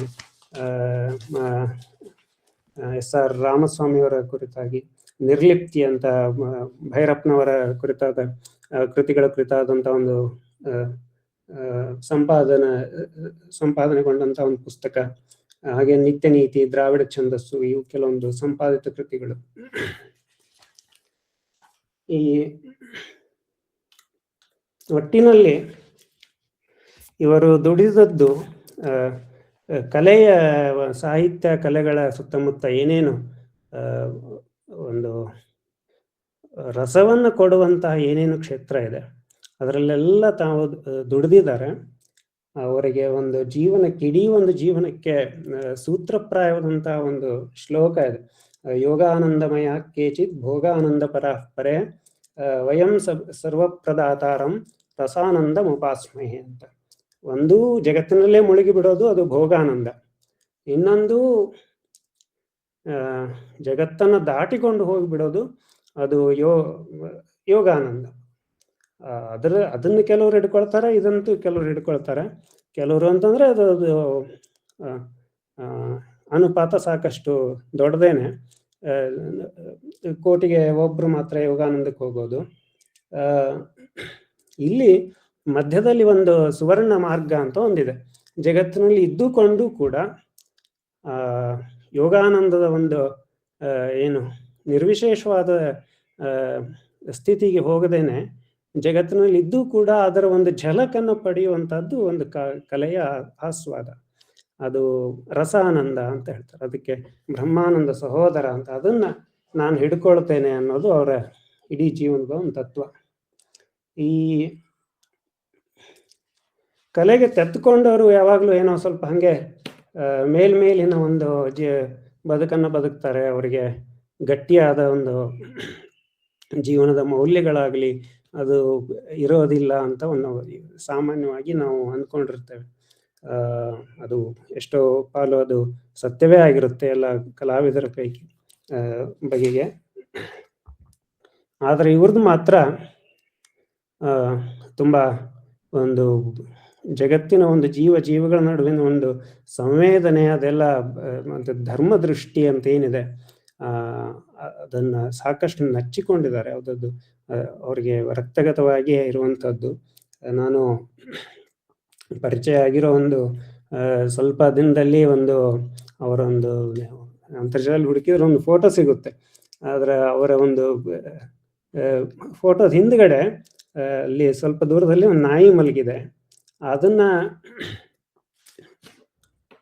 ನಮ್ಮ ಗುಂಪಿನಲ್ಲಿ ಶೇರ್ ಮಾಡಿಕೊಂಡು ನಾನು ಹಂಗೆ ಸುಮ್ಮನೆ ಕುಚೇಷ್ಟೆಗೆ ಆ ನಾಯಿಗೆ ಪಾಪ ಗೊತ್ತಿಲ್ಲ ಮುಂದೆ ನಿಂತಿರೋರು ಯಾರು ಅಂತ ಹೇಳಿದ್ದೆ, ಮೆಸೇಜ್ ಹಾಕಿದ್ದೆ. ಅವರು ಅಯ್ಯೋ ಏನಪ್ಪ ನೀವು ಹೇಳಿದ್ದು, ಪಾಪ ಇಡೀ ಒಂದು ಈ ಜಗತ್ತಿನ ಜೀವಕೋಟಿಯಲ್ಲಿ ಆ ನಾಯಿಗೆ ಏನು ಕೀಳತನ, ನನಗೇನು ಮೇಲುತನ, ನಾನು ನಾನು ಒಂದೇ ಎಲ್ಲ ಜೀವಿಗಳ ಒಂದು ಈ ಪರಸ್ಪರವಾದ ಒಂದು ಏನು ಸಂವೇದನೆ, ಈ ಋತಂಭರ ಪ್ರಜ್ಞೆ ಅನ್ನೋದು ಇಲ್ಲ ಅಂತಂದ್ರೆ ಜೀವನಕ್ಕೆ ಏನು ಅರ್ಥ ಅಂತ ಹೇಳಿದ್ರು. ಹಂಗೇನೆ ಜೊತೆಗೆ ಅವ್ರು ಹೇಳಿದ್ದು ಒಂದು ಪದ್ಯನೂ ಕೂಡ ನನಗೆ ತುಂಬಾ ಯಾವಾಗ ನೆನಪಿಟ್ಕೊಂಡಿರ್ತೇನೆ. ಅವರ ಅವಧಾನದಲ್ಲಿ ಅವರು ಕೇಳಿದ್ರಂತೆ, ನಿಮ್ಮ ಪದ್ಯ ರಚನೆ ಶಕ್ತಿ ಅಂತಹದ್ದು ಅಂತ ಹೇಳಿ, ಎಷ್ಟು ವೇಗ ಎಷ್ಟು ಅಂತ. ಅವರು ಕೇಳಿದ ಪ್ರಶ್ನೆಗೆ ಉತ್ತರ ಕೊಟ್ಟಿದ್ದು ಒಂದೇ ಸಾಲಲ್ಲಿ, ಪದ್ಯದ 4 ಸಾಲಿನಲ್ಲಿ 1 ಸಾಲು ಸುಮಾರು ಕೇಳಿದ ಪ್ರಶ್ನೆಗೆ ಉತ್ತರ, ಉಳಿದದ್ದೆಲ್ಲ ಅವರ ಎದೆಯಾಳದ ಒಂದು ಮನದಾಳದ ಒಂದು ಮಾತು. ಏನು ಅಂದ್ರೆ ಪದ್ಯ ಓದ್ಬಿಡ್ತೀನಿ.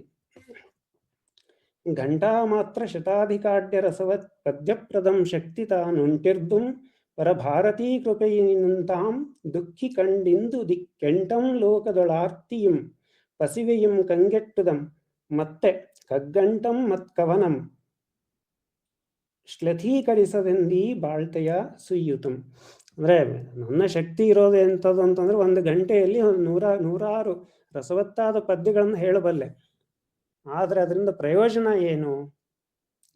ಅದರಿಂದ ಲೋಕದ ದುಃಖ ಏನಾದ್ರೂ ಕಡಿಮೆ ಆಗ್ತದ? ಇನ್ನೂ ಕಗ್ಗಂಟನ್ನೇ ಆಗಿ ಅದು ನನ್ನ ಅದರಲ್ಲಿ ಮತ್ತೆ ಹಳಗನ್ನಡ ಸಂಸ್ಕೃತ ಅಂತಂದ್ರೆ ಕಗ್ಗಂಟಾಗಿ ಇನ್ನೂ ಜಾಸ್ತಿ ಕಷ್ಟವನ್ನೇ ಕೊಡುವಂಥದ್ದು. ಆ ಒಂದು ಕೊರಗು ನನ್ನಲ್ಲಿ ಇದ್ದೇ ಇದೆ. ನನ್ನ ಕಲೆ ಅನ್ನೋದು ಏನೋ ನನ್ನ ಸಂತೋಷಕ್ಕೆ ಹೊರತು ಜಗತ್ತಿನ ಯಾವ ಜೀವಿಗಳ ಯಾವ ಒಂದು ಆರ್ತಿಗೂ ಅದು ಆಗಿ ಬರೋದಿಲ್ಲ ಅಂತ ಒಂದು ಅವರ ಒಡಲಾಳದ ಒಂದು ಮಾತು. ಇಲ್ಲಿ ಈ ರೀತಿಯಾಗಿ ನೋಡಿದ್ರೆ ಅವರ ಜಗತ್ತಿನಲ್ಲಿ ಒಂದು ಧರ್ಮ ದೃಷ್ಟಿ ಅಂತ ಏನು ಜಗತ್ತಿನ ಲೋಕದಲ್ಲಿ ನಡೆಯುವಂತಹ ಒಂದು ಜೀವಿಗಳ ನಡುವೆ ಸಂವೇದನೆಯಿಂದ ಹುಟ್ಟುವಂತಹ ಒಂದು ವ್ಯವಸ್ಥೆಯೇ ಧರ್ಮ. ಅದು ಸಾಮಾನ್ಯ ಧರ್ಮ ಅಂತ ಅವರ ಒಂದು ಪುಸ್ತಕದಲ್ಲಿ ಅವರು ಚೆನ್ನಾಗಿ ಇದನ್ನೆಲ್ಲ ಹೇಳಿದ್ದಾರೆ. ಧರ್ಮ ಅಂದ್ರೆ ಯಾವುದೇ ಒಂದು ಮತೀಯವಾದಂತಹ ಒಂದು ಏನು ಆಚಾರ ವಿಚಾರಗಳ ಗಂಟಾಗಲಿ ಅಲ್ಲ. ಅದು ಸಾಮಾನ್ಯ ಧರ್ಮ ಅಂತಂದ್ರೆ ಏನು, ಜೀವ ಸಮುದಾಯ ಹೇಗೆ ಬೆಳೀತಾ ಹೋಗುತ್ತೋ ಆ ವ್ಯವಸ್ಥೆಯನ್ನ ಕಾಪಾಡಿಕೊಂಡು ಹೋಗೋದಿಕ್ಕೆ ಎಲ್ಲವನ್ನೂ ಒಳಗೊಂಡು ಅದನ್ನ ತಾಳಿಕೊಂಡು ಬೆಳೆಸ್ಕೊಂಡು ಹೋಗುವಂಥದ್ದು ಧರ್ಮ ಅಂತ. ಆ ಒಂದು ಧರ್ಮ ದೃಷ್ಟಿ ಅವರಲ್ಲಿ ಒಂದು ಕಡೆ ಇರೋದು, ಮತ್ತೆ ಇನ್ನೊಂದು ಕಡೆ ವೇದಾಂತದ ದೃಷ್ಟಿ. ಈ ವೇದಾಂತದ ತಿರುಳಾದ ಬ್ರಹ್ಮ. ಈಗ ಅವರ ನನಗೆ ಮೊದಲು ಕೃತಿಗಳ ತೋರಣ ಅಂತಂದಾಗ್ಲೇನೆ ನನಗೆ ಒಂದು ಕಲ್ಪನೆ ಬಂದದ್ದು ಅಂತಂದ್ರೆ, ಅವರ ಕೃತಿಗಳ ಸಾರವನ್ನ ಒಂದು ತೋರಣ ಮಾಡಿ ಹಾಕಿದ್ರೆ, ಈ ತೋರಣ ಕಟ್ಟಲಿಕ್ಕೆ ಎರಡು ಕಡೆ ಮಳೆ ಬೇಕು. ಒಂದು ಬ್ರಹ್ಮ, ಇನ್ನೊಂದು ಧರ್ಮ. ನಾವು ಆ ತೋರಣ ಇನ್ನೂ ಚಂದ ಕಾಣಬೇಕು ಅಂತೇಳಿ ಅದನ್ನ ಮಧ್ಯದಿಂದ ತಗೊಂಡು ಮೇಲಕ್ಕೆ ಎತ್ತಿ ಕಟ್ತೇವೆ. ಅಲ್ಲಿ ಮೂರನೇ ಮೊಳೆ ಅಂತಂದ್ರೆ ಅದು ಇವರು ಜೀವನವಿಡೀ ನಚ್ಚಿಕೊಂಡಿರುವಂತ ಕಲಾಸ್ವಾದದ ಒಂದು ರಸದೃಷ್ಟಿ. ರಸ ಅನ್ನೋದು ಮೂರನೇ ಮಳೆ. ಈ ಒಟ್ಟು ಈ ಮೂರು ಮಳೆಗಳಲ್ಲಿ ತೋರಣ, ಅವರ ಕೃತಿಗಳ ತೋರಣ ನಿಂತಿದೆ ಅಂತ ಹೇಳ್ಬಹುದು. ಅವರ ಕೃತಿಗಳಲ್ಲಿ ಎಲ್ಲಾದ್ರೂ ಒಂದ್ ಕಡೆ ಸುಮ್ಮನೆ ಕಣ್ಣಾಡ್ಸಿದ್ರೆ ಈ ಮೂರು ಅಂಶಗಳು ಒಂದಲ್ಲ ಒಂದು ರೀತಿಯಿಂದ ತೋರ್ಕೊಳ್ತಾನೆ ಇರ್ತವೆ.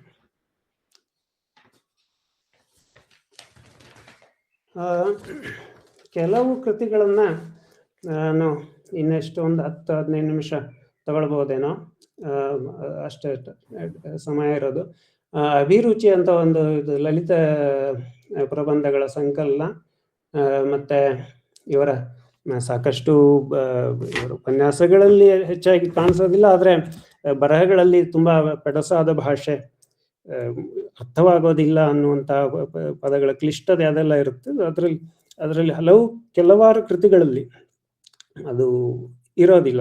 ಸಾಕಷ್ಟು ಚೆನ್ನಾಗಿ ಓದಿಸ್ಕೊಂಡು ಹೋಗುವಂಥದ್ದು, ಸರಳವಾಗಿರುವಂಥದ್ದು, ಲಲಿತವಾಗಿರುವಂಥದ್ದು. ಅದರಲ್ಲಿ ಲಲಿತ ಪ್ರಬಂಧಗಳು ಕೂಡ ಇವೆ.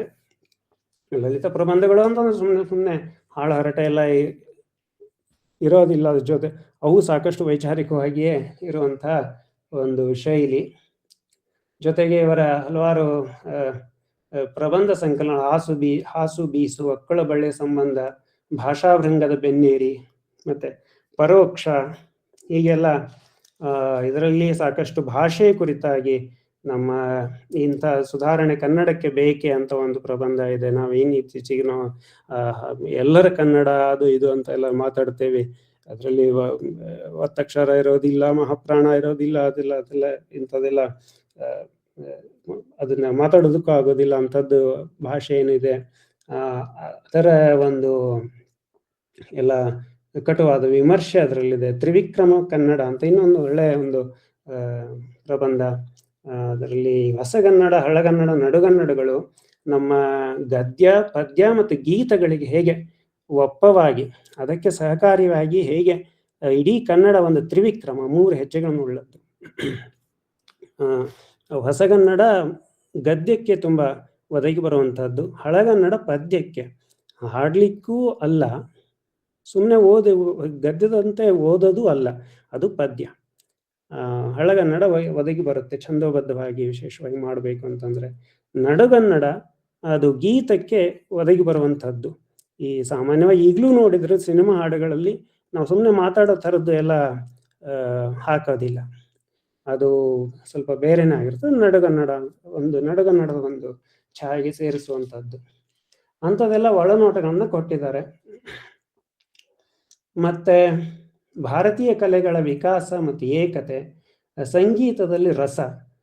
ಸಂಗೀತದಲ್ಲಿ ರಸ ಇದೆ. ಸಾಹಿತ್ಯದಲ್ಲಿ ನಾವೇನು ನವರಸಗಳನ್ನ ನಾವೇನು ಹೇಳ್ತೇವೆ, ಅವು ಸಂಗೀತದಲ್ಲಿ ಹೇಗೆ ತೋರ್ಕೊಳ್ತವೆ ಅಂತಂದ್ರೆ ಅದರ ಇನ್ನೂ ಒಂದು ಮೂಲಭೂತವಾದ ಸ್ತರಕ್ಕೆ ಹೋಗಿ ಈ 9 ರಸಗಳು, ಅವುಗಳು ಅವುಗಳಿಗೆ ರಸಧರ್ಮಗಳು ಅಂತ ಒಂದು ಇದು ರಸಧರ್ಮಗಳು ಅಂತ ಬೇರೆ 3 ಧರ್ಮಗಳು, ದೀಪ್ತಿ, ಧೃತಿ, ವಿಕಾಸ ಅಂತ.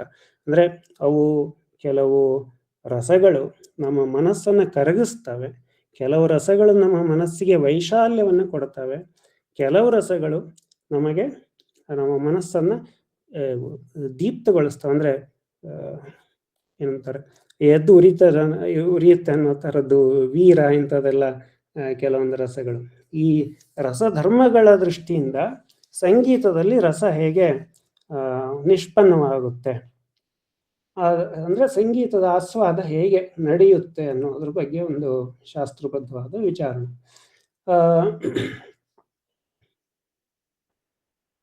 ಹಾಗೇನೆ ಋತುಗಳಿಗೂ ಮತ್ತು ರಾಗಗಳಿಗೂ ಸಮೀಕರಣ ಅದನ್ನೆಲ್ಲ ಮಾಡಿದ್ದಾರೆ. ಮತ್ತೆ ಕವಿ, ಕಾವ್ಯ, ಸಾಹಿತ್ಯ ಚಿಂತನೆಗಳು KS ನರಸಿಂಹಸ್ವಾಮಿಯವರ ಬಗ್ಗೆ ಆಗಲಿ, ಮತ್ತೆ ಬೇಂದ್ರೆಯವರ ಬಗ್ಗೆ, ಗೋವಿಂದ ಪೈ, ಕುವೆಂಪು, VK ಹಾಗೇನೆ ಪ್ರಾಚೀನ ಕವಿಗಳ ಬಗ್ಗೆ ಎಲ್ಲ, ವ್ಯಾಸ, ವಾಲ್ಮೀಕಿಯಿಂದ ಹಿಡಿದು ಕಾಳಿದಾಸಾದಿ, ಕುಮಾರವ್ಯಾಸ ಎಲ್ಲ ವಿಮರ್ಶೆಗಳು ಸಾಕಷ್ಟಾಗಿ ಬಂದಿವೆ. ಭಾರತೀಯ ಸಂಸ್ಕೃತಿ ಕುರಿತಾಗಂತೂ ಸಾಕಷ್ಟು ಲೇಖನಗಳಿವೆ. ಸರಸ್ವತಿಯ ಸ್ವಾರಸ್ಯ ದರ್ಶನ, ಸರಸ್ವತಿ ಒಂದು ನದಿಯಾಗಿ ಮತ್ತೆ ಒಂದು ವಾಗ್ದೇವತೆಯಾಗಿ ನಮ್ಮಲ್ಲಿ ಏನು ರೂಢಿ ಇದೆ ಅದರ ಒಂದು ಕುರಿತಾಗಿ ಒಂದು ಒಳ್ಳೆ ಲೇಖನಗಳು ಇವೆ. ಮತ್ತೆ ನನ್ನ ಕಲ್ಪನೆ ದೇವಾಲಯ ಹೇಗಿರಬೇಕು, ಅದು ಒಂದು ಒಳ್ಳೆ ಪ್ರಬಂಧ. ಮತ್ತೆ ತತ್ವ, ದರ್ಶನ, ಮೌಲ್ಯ ಚಿಂತನೆಗಳು ಬಂದಾಗ ಅರ್ಥಶಾಸ್ತ್ರದ ಪರಮಾರ್ಥ ಅಂತ ಒಂದು ಒಳ್ಳೆ ಒಂದು ಪ್ರಬಂಧ ಇದೆ. ನಾವು ಅರ್ಥಶಾಸ್ತ್ರಕ್ಕೆ ಒಂದು ಮೂಲಭೂತವಾಗಿ ಬೇಕಾಗಿರುವಂಥದ್ದು ನಮ್ಮ ಇಂದ್ರಿಯ ಜಯ ಅಂತ ಹೇಳೋದು. ಚಾಣಕ್ಯನ ಒಂದು ಸೂತ್ರದಿಂದಲೇ ಅದು ಬಂದಿದೆ. ಅದಕ್ಕೆ ತಮ್ಮದೇ ಒಂದು ವಿಸ್ತರಣೆ ಮತ್ತೆ ಒಳನೋಟನೆಲ್ಲ ಕೊಟ್ಟಿದ್ದಾರೆ. ಪುರುಷ ತತ್ವ, ಮತ್ತೆ ಧರ್ಮ, ಬ್ರಹ್ಮ, ರಸ ಅಂತ ಇವು 3 ಧರ್ಮದ ತಾತ್ವಿಕವಾದ ವ್ಯಾಖ್ಯೆ ಏನು, ಬ್ರಹ್ಮ ಅಂದ್ರೆ ಏನು, ರಸ ಅಂದ್ರೆ ಏನು, ಅವುಗಳ ಪರಸ್ಪರ ಸಂಬಂಧ, ಇದೆಲ್ಲ ಈ ಒಂದು ಲೇಖನದಲ್ಲಿ ಪ್ರೌಢವಾಗಿ ಬಂದಿರುವಂಥದ್ದು. ಆಮೇಲೆ ಕವಿತೆಗೊಂದು ಕಥೆ ಅಂತ ಒಂದು ವಿಶಿಷ್ಟವಾದ ಕೃತಿ ಇದೆ. ನಾವೇನು ಎಷ್ಟೋ ಕೆಲವೊಂದು ಪ್ರಹೇಳಿಕೆಗಳಂತ ಇದು ಆಗಲಿ, ಪ್ರಸಿದ್ಧವಾದ ಶ್ಲೋಕಗಳು, ನಮ್ಮ ಪ್ರಾಚೀನರ ಪದ್ಯಗಳಲ್ಲ, ಅವುಗಳ ಹಿಂದೆ ಎಂತೆಂಥ ಒಂದು ಕವಿಗಳಿಗೆ ಸಂಬಂಧಪಟ್ಟಂತ ಒಂದು ಇದು ಇದೆ, ಪ್ರಸಂಗಗಳು, ಅವನ್ನೆಲ್ಲ ಕೊಟ್ಟಿದ್ದಾರೆ. ಹಿಂಗೆ ಕಲಾಕೌತುಕ, ರಾಗವಲ್ಲಿ ರಸಾಲ ಅಂತ ಇದು ಇದೆ. ನಯನ ಸವನ ಅಂತ ಪದ್ಮನಾಭ ಸುಬ್ರಹ್ಮಣ್ಯಂ ಅವರ ಕಲೆಯ ಒಂದು ಪ್ರಸ್ತುತಿಗಳ ಬಗ್ಗೆ ಇರುವಂತಹದ್ದು ಇದು. ಕಾವ್ಯಕಲ್ಪ, ಸಾಹಿತ್ಯ ಸುಷಮೆ, ಹರ್ಷ ಕಾವ್ಯಗಳ ನುಡಿ ಬೆಡಗು, ನಮ್ಮ ವಾಲ್ಮೀಕಿ ಮತ್ತೆ ವ್ಯಾಸ ಮಹರ್ಷಿಗಳ ನುಡಿ ಬೆಡಗು ಹೇಗೆ, ಅವರ ಅಲಂಕಾರ ಶೈಲಿ, ಸೊಗಸು, ಅದೆಲ್ಲ ಕುರಿತಾದಂತಹ ಒಂದು ಪುಸ್ತಕ. ಹಾಗೇನೆ ಹದನು, ಹವಣು, ಮಾರ್ಗಣ, ಮಂಥನ ಅಂತ ಛಂದ ವಿವೇಕ ಅಂತ ಒಂದು ಛಂದಸ್ಸಿನ ಬಗ್ಗೆ ಹಲವಾರು ಒಳನೋಟವನ್ನು ಕೊಡುವಂತ ಒಂದು ಪುಸ್ತಕ. ಹಾಗೇನೆ ಅಲಂಕಾರ ಶಾಸ್ತ್ರ, ಸಂಸ್ಕೃತ ಕವಿಗಳ ಕಾವ್ಯ ಮೀಮಾಂಸೆ ಅಂತ. ಸಂಸ್ಕೃತ ಕವಿಗಳ ಕಾವ್ಯ ಮೀಮಾಂಸೆಯಲ್ಲಿ ಒಂದು ಒಳ್ಳೆಯ ಒಂದು ನನಗೆ ತುಂಬಾ ಇಷ್ಟವಾದಂತ ಒಂದು ಭಾಗ ಬರುತ್ತೆ. ಏನಂದ್ರೆ ವಾಲ್ಮೀಕಿ ಮಹರ್ಷಿಗಳ ಬಗ್ಗೆ ಹೇಳ್ತಾ, ತನ್ನ ಒಳಗಿನ ಮತ್ತು ಹೊರಗಿನ ಜಗತ್ತಿಗೆ ಪ್ರೀತಿ ಪ್ರಾಮಾಣಿಕತೆಗಳಿಂದ ಸ್ಪಂದಿಸಲಾಗದವನು ಕವಿ ಎನಿಸಲಾರ. ಕವಿಯಾಗಲು ಬೇಕಿರುವ 3 ಮುಖ್ಯ ಗುಣಗಳಾದ ಪ್ರತಿಭೆ, ಪಾಂಡಿತ್ಯ ಮತ್ತು ಅಭ್ಯಾಸಗಳ ಪೈಕಿ ಪ್ರತಿಭೆಯು ಮೇಲ್ಕಾಣಿಸಿದ ಸ್ಪಂದನಕ್ಕೊಂದು ಉಪಲಕ್ಷಣ. ಯಾವುದನ್ನೇ ಆಗಲಿ ಆಳವಾಗಿ ಆರ್ದ್ರವಾಗಿ ಅನುಭವಿಸಲಾಗದಿರುವುದು ಪ್ರತಿಭೆಯ ಕೊರತೆಯೇ ಸರಿ. ದುರ್ದೈವದಿಂದ ನಮ್ಮ ಅಲಂಕಾರಿಕರು ಪ್ರತಿಭೆಯ ಈ ಆಯಾಮವನ್ನು ವಿಸ್ತರಿಸದೆ ಕೇವಲ ಅತಿಲೋಕ ವಿಶೇಷಣಗಳಿಂದ ವೈಭವೀಕರಿಸಿ ಕೈ ತೊಳೆದುಕೊಳ್ಳುತ್ತಾರೆ. ಇಂಥ ವಿವರಣೆ ನಮಗೆಂದು ಹೃದಯಂಗಮವೆನಿಸದು ಅಂತ.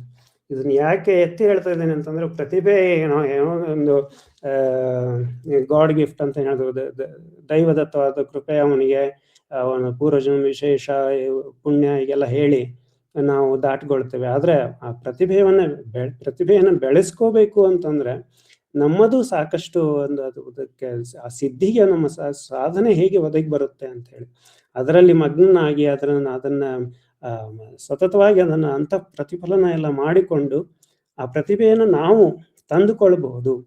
ಪ್ರತಿಭೆ ಇಳಿದು ಬರುವಂತ ಒಂದು ಸ್ಥಿತಿಯನ್ನು ನಾವು ನಮ್ಮ ಮಟ್ಟಿಗೆ ಸೃಷ್ಟಿಸ್ಕೊಳ್ಬಹುದು ಅನ್ನೋದು ಒಂದು ಮಾತು. ತುಂಬಾ ಕವಿ ಆಗಬೇಕು, ಸಾಹಿತ್ಯ ಆಗಬೇಕು ಅಂತ ಹೇಳೋರಿಗೆ ಒಳ್ಳೆಯ ಒಂದು ಕಿವಿ ಮಾತು ಅಂತ ನನಗೆ ಅನಿಸಿದ್ದು. ಹಾಗೇನೆ ಅಭಿನವ ಗುಪ್ತರ ಕೃತಿಗಳ ಬಗ್ಗೆ ಭಾರತೀ ಲೋಚನ ಅಂತ ಇದೆ, ಅಲಂಕಾರ ಶಾಸ್ತ್ರ, ವಾಗರ್ಥ ವಿಸ್ಮಯ ಆಸ್ವಾದ ಅಂತ ಇದೆಲ್ಲ ಸಾಕಷ್ಟು ಕಾವ್ಯ ಮೀಮಾಂಸೆ ಕುರಿತಾಗಿ ಇರುವಂತಹ ಕೃತಿಗಳು. ಹಂಗೆ ಇವರ ಕನ್ನಡದಲ್ಲಿ ಅವಧಾನ ಕಲೆ ಅನ್ನೋದು ಅವಧಾನದ ಬೆಳವಣಿಗೆ ಎಲ್ಲ ಹೇಗಾಯಿತು, ಅದರ ಹಿನ್ನೆಲೆಗಳೇನು, ನಮ್ಮ ಪ್ರಾಚೀನ ಕವಿಗಳಲ್ಲಿ ಅವರ ಕೃತಿಗಳಲ್ಲಿ ಅವಧಾನದ ಅಂಶಗಳು ಏನೇನಿದೆ ಅದೆಲ್ಲ ತಗೊಂಡು ಮಾಡಿದಂತ ಒಂದು ಕೃತಿ. ಅವರಿಗೆ ಡಾಕ್ಟರೇಟ್ ಸಿಕ್ಕಂತ ಒಂದು ಸಂಶೋಧನಾ ಗ್ರಂಥ. ಕೆಲವೊಂದು ಕಾವ್ಯಗಳಲ್ಲಿ ಇವರ ಒಂದು ವಿಶೇಷವಾದ ಕೆಲವೊಂದು ಉದಾಹರಣೆಯನ್ನ ಕೊಟ್ಟು ನನ್ನ ಮಾತುಗಳನ್ನು ಮುಗಿಸ್ತೇನೆ. ಎಷ್ಟೊತ್ತು ತಗೊಳ್ಬಹುದು ಸರ್ ನಾನು? ಮಾತಾಡ್ಬೋದು ಸರ್, ಇನ್ನು 10 ನಿಮಿಷ ಮಾತಾಡಿ, ನೋ ಪ್ರಾಬ್ಲಮ್. ಆಯ್ತು. ವಂಶಿ ಸಂದೇಶ ಅಂತ ಇಲ್ಲಿ ದೃಕ್, ದೃಶ್ಯ ಮತ್ತು ದರ್ಶನದ ಒಂದು 3 ಆಯಾಮಗಳಲ್ಲಿ ಈ ಕೊಳಲಿನ ಮೂಲಕ ಕೃಷ್ಣನಿಗೆ ಸಂದೇಶ ಕಳಿಸುವಂಥದ್ದು ತುಂಬಾ ಒಳ್ಳೆಯ ಒಂದು ಹಳಗನ್ನಡ ಕಾವ್ಯ. ಅದರಲ್ಲಿ ಕೊನೆಗೆ ಒಂದು ಪದ್ಯ ಬರುತ್ತೆ, ನನಗೆ ತುಂಬಾ ಇಷ್ಟವಾದದ್ದು. ಅದರಲ್ಲಿ ಇವರು ಕೃಷ್ಣನಿಗೆ ಕೊಡೋ ಸಂದೇಶದಲ್ಲಿ, ನುಡಿಯೊಡಪಾದುದೈ ಕವಿತೆಯಾಗದೆ ಕೂಗನುಕಾರಿಯಾದುದೈ ಕಡಿಮೆಯ ಗೀತಮಾಗದೆ ಬೆಡಂಗೆಣೆ ಡೊಂಬರ ಡಂಬ ಮಾದುದೈ ನಡೆಯುಡೆಯಾಂತ ನೃತ್ಯ ಗತಿಯಾಗದೆ ಮನ್ಮತಿ ವೃತ್ತಿ ಎಲ್ಲ ಇಂತು ಎಡೆಗೆಡುವಾದಿಯೊಳ್ ಕೃತಕವಾದುದಲ ಕೃತಿಯಾಗದೆ ಪ್ರಭು. ನಾನು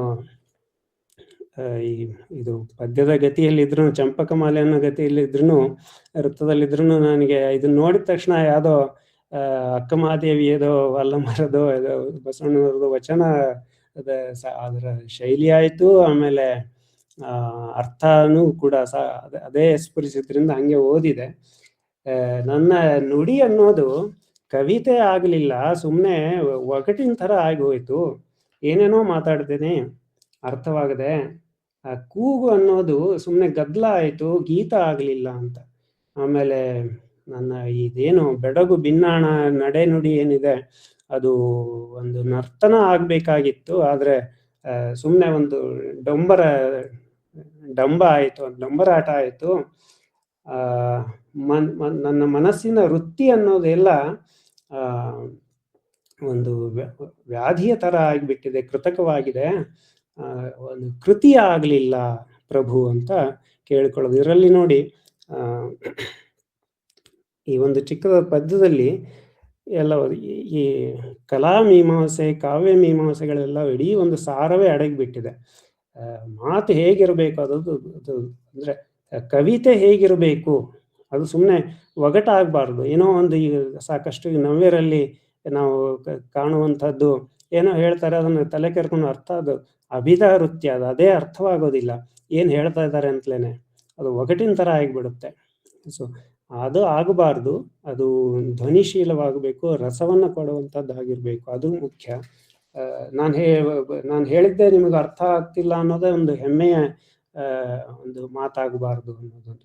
ಹಂಗೇನೆ ಗೀತ ಅಂದ್ರೆ ಏನು, ಮತ್ತೆ ನಡೆ ನುಡಿ ನೃತ್ಯ ಅಂತಂದ್ರೆ ನಾವು ನಡೆಯೋದರ ಒಂದು ಸೌಷ್ಠವದ ಪರಾಕಾಷ್ಠೆ ಅಂತ ಹೇಳ್ಬಹುದು. ಅದು ನೃತ್ಯ ಆಗಬೇಕಾದಂತ ನನ್ನ ನಡೆ ನುಡಿ ಡೊಂಬರಾಟ ಆ ಥರದ ಆಗಿದೆ.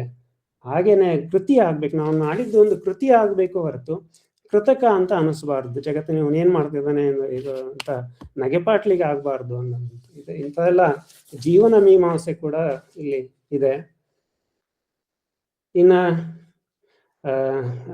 ಶತಾವಧಾನಿ ಆರ್ ಗಣೇಶ್ ಅವ್ರು ಅಂತಂದ್ರೆ ಯಾವಾಗ್ಲೂ ಸೀರಿಯಸ್ ಆಗೇ ಇರ್ತಾರೆ. ಅವ್ರು ಬರೆಯೋದು ತುಂಬಾ ಸೀರಿಯಸ್ಸು, ಅರ್ಥವಾಗೋದಿಲ್ಲ ಅಂತಂದ್ರೆ ಸಾಕಷ್ಟು ಸರಳವಾದ ಭಾಷೆಯಲ್ಲಿ ವಿಡಂಬನಾತ್ಮಕವಾಗಿ ಒಂದು ಧೂಮಧೂತ ಅಂತ ಒಂದು ಕಾವ್ಯ ಕೂಡ ಇದೆ. ಒಂದು ಏನೋ ಒಂದು ತನ್ನ ಪದವಿಯನ್ನು ಕಳ್ಕೊಂಡು ಮನೆ ಹಿಡಿದು ಕೂತಂತ ಒಬ್ಬ ಮಂತ್ರಿ ಹೈಕಮಾಂಡ್ಗೆ ತಾನು ಒಂದು ಸಂದೇಶ ಕಳಿಸ್ತಾನೆ. ಇದು ಮೇಘದೂತದ ಒಂದು ವಿಡಂಬನೆ ಕಾವ್ಯ ಅಂತ ಹೇಳಬಹುದು. ಅದರಲ್ಲೂ ವಿಶೇಷವಾಗಿ ಮೇಘದೂತದ ಕನ್ನಡ ಅವತರಣಿಕೆಯನ್ನು ಬೇಂದ್ರೆ ಅವರು ತಂದಿದ್ದಾರೆ. ಇದರಲ್ಲಿ ಅದು ಅದೊಂದು ಛಂದಸ್ಸಿನಲ್ಲಿ ಸಂತಲಿತ ಮಧ್ಯಾವರ್ತದ ಗತಿಯಲ್ಲಿ ಒಂದು ಕನ್ನಡದಲ್ಲಿ ಅದರ ಅನುವಾದ ಮಾಡಿದ್ದಾರೆ. ಅದನ್ನು ಅನುಕರಿಸಿ ಅದರ ವಿಡಂಬನೆಯಾಗಿ ವಿಕಟ ರೂಪ ಅಂತ ಹೇಳ್ಬೋದು. ಆ ಮಂತ್ರಿ ತನ್ನ ಸಿಗರೇಟಿನ ಹೊಗೆಯಿಂದ ಹೈಕಮಾಂಡಿಗೆ ಸಂದೇಶ ಕಳಿಸ್ತಾನೆ. ಆ ಒಂದು ಪ್ರಕ್ರಿಯೆಯಲ್ಲಿ ಈ ಭಾರತದ ಬೇರೆ ಬೇರೆ ನಗರಗಳು, ಅವುಗಳ ವರ್ಣನೆ, ವಿಡಂಬನಾತ್ಮಕವಾದಂಥ ವರ್ಣನೆ, ಹೇಗೆ ನಮ್ಮ ಪರಿಸರ ಆಗಲಿ, ಭೌತಿಕ ಪರಿಸರ ಆಗಲಿ ಮತ್ತೆ ಜನರ ನಡೆನುಡಿಯ ಒಂದು ಪರಿಸರ ಆಗಲಿ ಇದು ಹದಗೆಟ್ಟಿದೆ ಅನ್ನೋದೆಲ್ಲ ಚಿತ್ರಗಳು ಸಾಕಷ್ಟು ಚೆನ್ನಾಗಿ ಬರುತ್ತೆ. ಅದರಲ್ಲಿ ಬೇಂದ್ರೆ ಅವರು ಭೂಮಿಯ ಕಾಮ ಅಂತ ಅನಾದಿ ಕಾಮ, ಕಾಳಿದಾಸನ ಮೇಘದೂತಲ್ಲಿ ಇರದಂತಹ ಒಂದು ಭಾಗ ಬೇಂದ್ರೆ ಅವರು ತುಂಬಾ ಚೆನ್ನಾಗಿ ಕೊಟ್ಟಿದ್ದಾರೆ. ಅದು ಆಕ್ಚುಯಲ್ ಕಾವ್ಯ ಶುರುವಾಗಿಂದ ಮೊದಲು ಅನಾದಿ ಕಾಮದ ಕ್ರಮ ಅಂತ ಒಂದು ಭಾಗವನ್ನು ಅವರು ಬರೆದಿದ್ದಾರೆ. ಅದರಲ್ಲಿ ಭೂಮಿಯ ಕಾಮ ಅಂತ, ಅದಕ್ಕೆ ಇವರು ಅನಾದಿ ಕಾಮದ ಅಕ್ರಮ ಅಂತ ಸೇರಿಸ್ಕೊಂಡು ಅದರಲ್ಲಿ ಭೂಮಿಯ ಕಾಮ ಅಂತ ಇವ್ರು ಹೇಗೆ ತರ್ತಾರೆ ಅಂತಂದ್ರೆ, ಇಂಧನ ಅಂಗನೆಯ ನಗ್ನಿ ಪುರುಷ ಕೂಡುತ್ತಲಿರಲು ನಿತ್ಯ, ಪುತ್ರ ಧೂಮ ಜನಿಸುವನು ಬಾನು ಭುವಿಯಲ್ಲ ಬಯಲ ಸತ್ಯ, ರಾಜಕೀಯ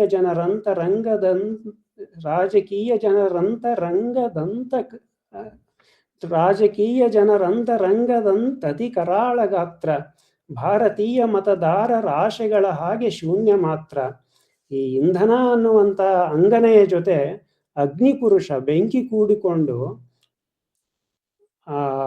ಪುತ್ರ ಧೂಮ ಜನಿಸ, ಅವರ ಮಗ ಅಂತಂದ್ರೆ ಈ ಹೊಗೆ ಜನಿಸಿದ್ದು. ನಾವು ನಮ್ಮ ವೇದ ಕಾಲದಿಂದ ದ್ಯಾವ ಪೃಥ್ವಿಗಳ ಒಂದು ಸಂಬಂಧವನ್ನ, ಗಂಡ ಹೆಂಡಿರೋ ಅನ್ನೋ ಒಂದು ಸಂಬಂಧವನ್ನು ಹೇಗೆ ತರ್ತೇವೆ ಹಾಗೆ ಬಾನು ಭುವಿಗೆ ಈ ಸಂಬಂಧ ಇದೆ.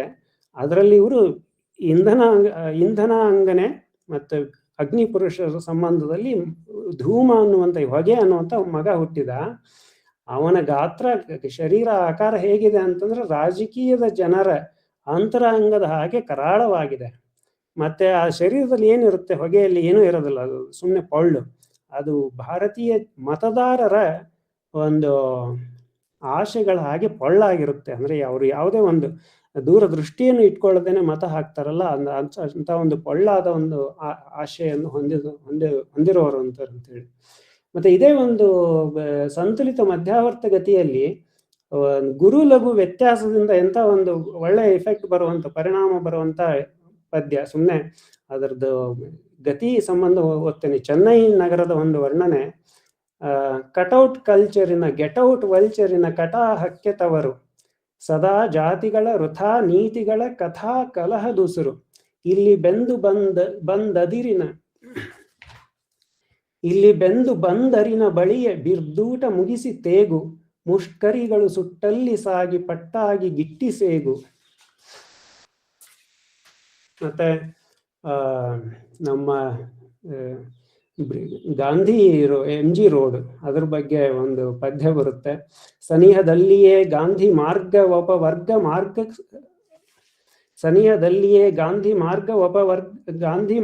ಅಪವರ್ಗ ಮಾರ್ಗ ಸದೃಶ, ಕರವ ಬೀಸಿ ಕರೆಯುವುದು MG ರೋಡ್, ಅದುವೆ ಬ್ರಾಂದಿಯ ವಶ. ಅಲ್ಲಿ ಮೆದ್ದು ಐಸ್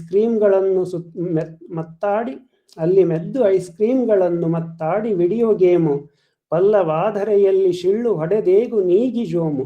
ಮೂಲದ ಮೇಘದೂತದಲ್ಲಿ ನೀನು ಎಲ್ಲೆಲ್ಲಿ ವಿಶ್ರಾಂತಿ ತಗೋ, ಎಲ್ಲಿ ಏನೇನು ನೋಡು ಅಂತ ಕಾಳಿದಾಸ ಹೇಳಿದ್ರೆ, ಇಲ್ಲಿ ಐಸ್ ಕ್ರೀಮ್ ಅಂಗಡಿಗಳಲ್ಲಿ ವಿಶ್ರಾಂತಿ ತಗೋ ಧೂಮ ನೀನು, ಅಲ್ಲಿ ಪಲ್ಲವಾಧರೆಗಳಲ್ಲಿ ಹುಡುಗಿಯರಲ್ಲಿ ಶಿಳ್ಳು ಹೊಡೆದು ನೀನು ನಿನ್ನ ದಣಿವನ್ನ ನೀಗಿಸ್ಕೊಂಡು ಮತ್ತೆ ಮುಂದುವರಿ ಅಂತ ಎಲ್ಲ ಹೇಳ್ತಾರೆ. ರಾತ್ರಿ ನೀನು ವಿಶ್ರಾಂತಿ ಬಯಸಿದರೆ ಬಲು ದುಬಾರಿ ಬ್ಯಾನರ್, ಹೋಟೆಲ್ಗಳು 100 Ashoka, west end, Windsor manor, ಮುಫತ್ತಾಗಿಯೇ ಸಿಗುವುದಲ್ಲಿ ಪಡೆ ಸಖತ್ತಾಗಿ ಭೋಗ, ಧೂಮ ನೀನು ಧೂಮ ಮಾಡು, ನಿನಗಿದೆ ರಾಜಯೋಗ. ಇಂಥ ಒಳ್ಳೊಳ್ಳೆ ಅವರ ಕೃತಿಗಳ ಒಂದು ಏನಂತಾರೆ, ಮನಸ್ಸಿಗೆ ರಂಜನೆಯನ್ನು ತಕ್ಕೊಂಡು ಕೃತಿಗಳನ್ನ ಪ್ರವೇಶ ಮಾಡ್ಬೇಕಂತಂದ್ರೆ ಇದೊಂದು ಒಳ್ಳೆಯ ಒಂದು ಸ್ಟಾರ್ಟಿಂಗ್ ಪಾಯಿಂಟ್ ಅಂತ ಹೇಳ್ಬಹುದು.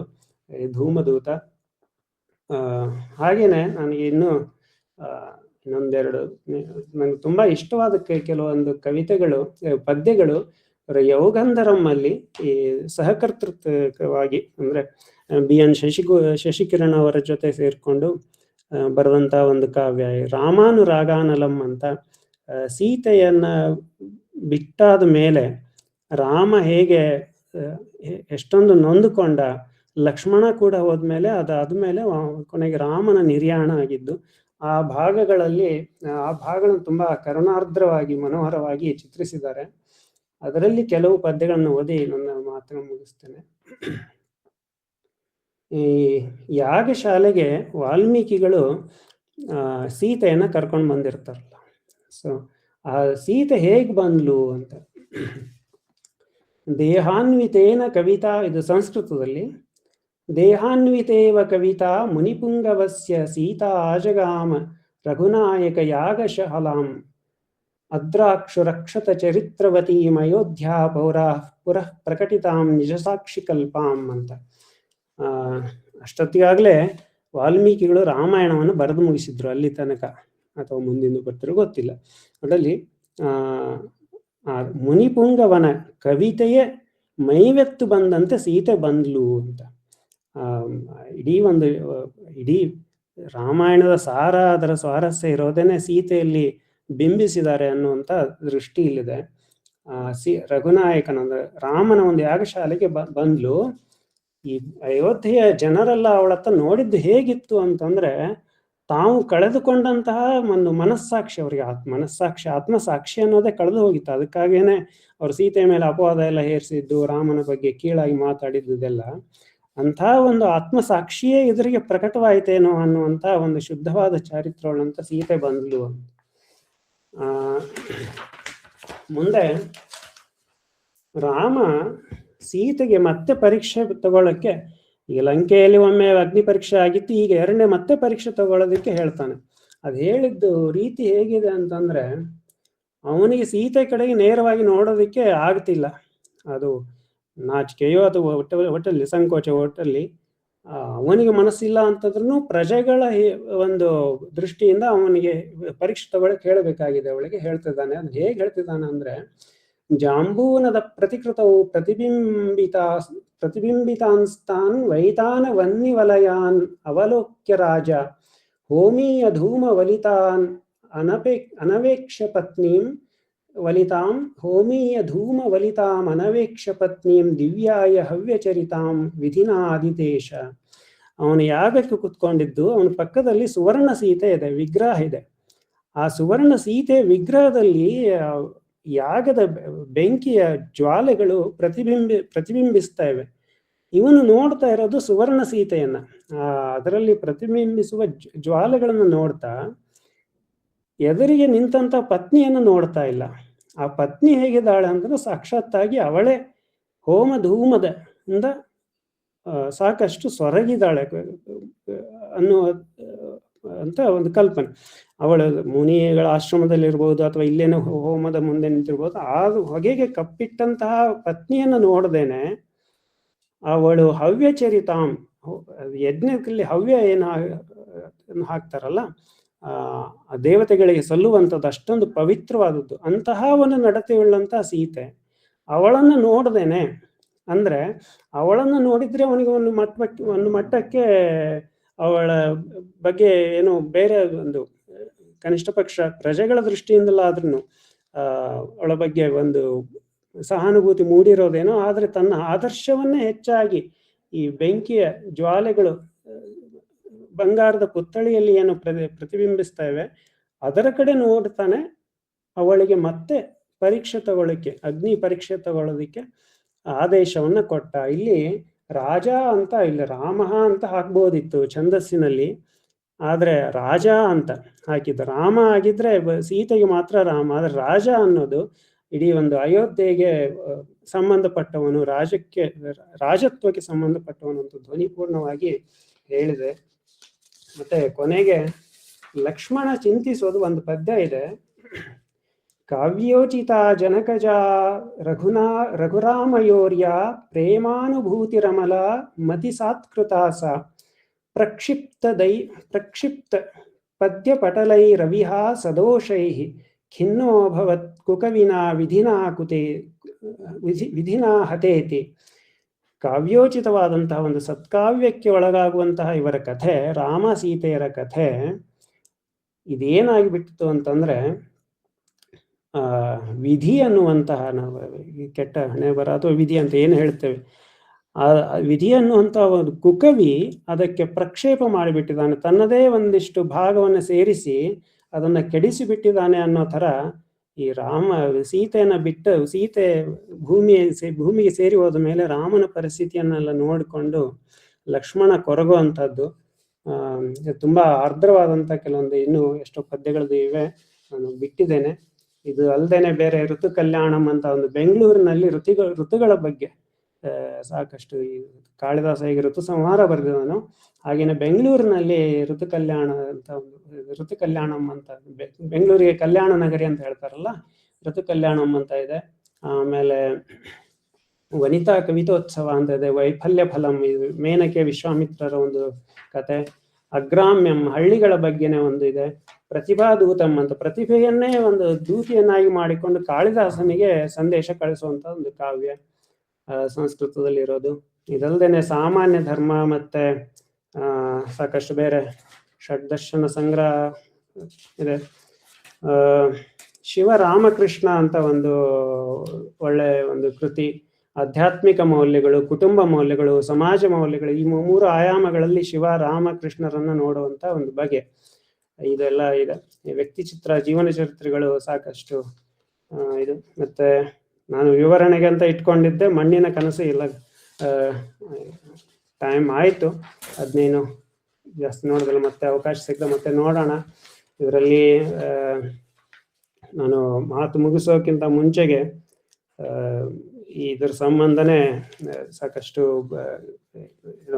ಎಷ್ಟೆಷ್ಟು ನನಗೆ ಅರ್ಹತೆ ಏನು ಅಂತಂದ್ರೆ, ಅವರ ಪುಸ್ತಕಗಳನ್ನ ತಗೊಂಡು ಬಂದು ಏನೋ ಎಷ್ಟಾಗುತ್ತೆ ಅವಾಗ ನಮ್ಮ ಖಯಾಲಿಗೆ ಅವಾಗ ಓದಿ ಕಪಾಟಲ್ಲಿ ಇಟ್ಕೊಂಡಿರೋದೇ ಒಂದು ಅರ್ಹತೆ ಆಗಿಬಿಟ್ಟಿದೆ. ಅದು ಅದನ್ನ ಇನ್ನೊಬ್ರು ಮುಂದೆ ಹೇಳಬೇಕು ಅಂದ್ರೆ ಸಾಕಷ್ಟು ಜವಾಬ್ದಾರಿಯಿಂದ ಎಷ್ಟೋ ಒಂದು ಮತ್ತೆ ಅಧ್ಯಯನ ಅದು ಇದು ಮಾಡ್ಕೊಳ್ಬೇಕು.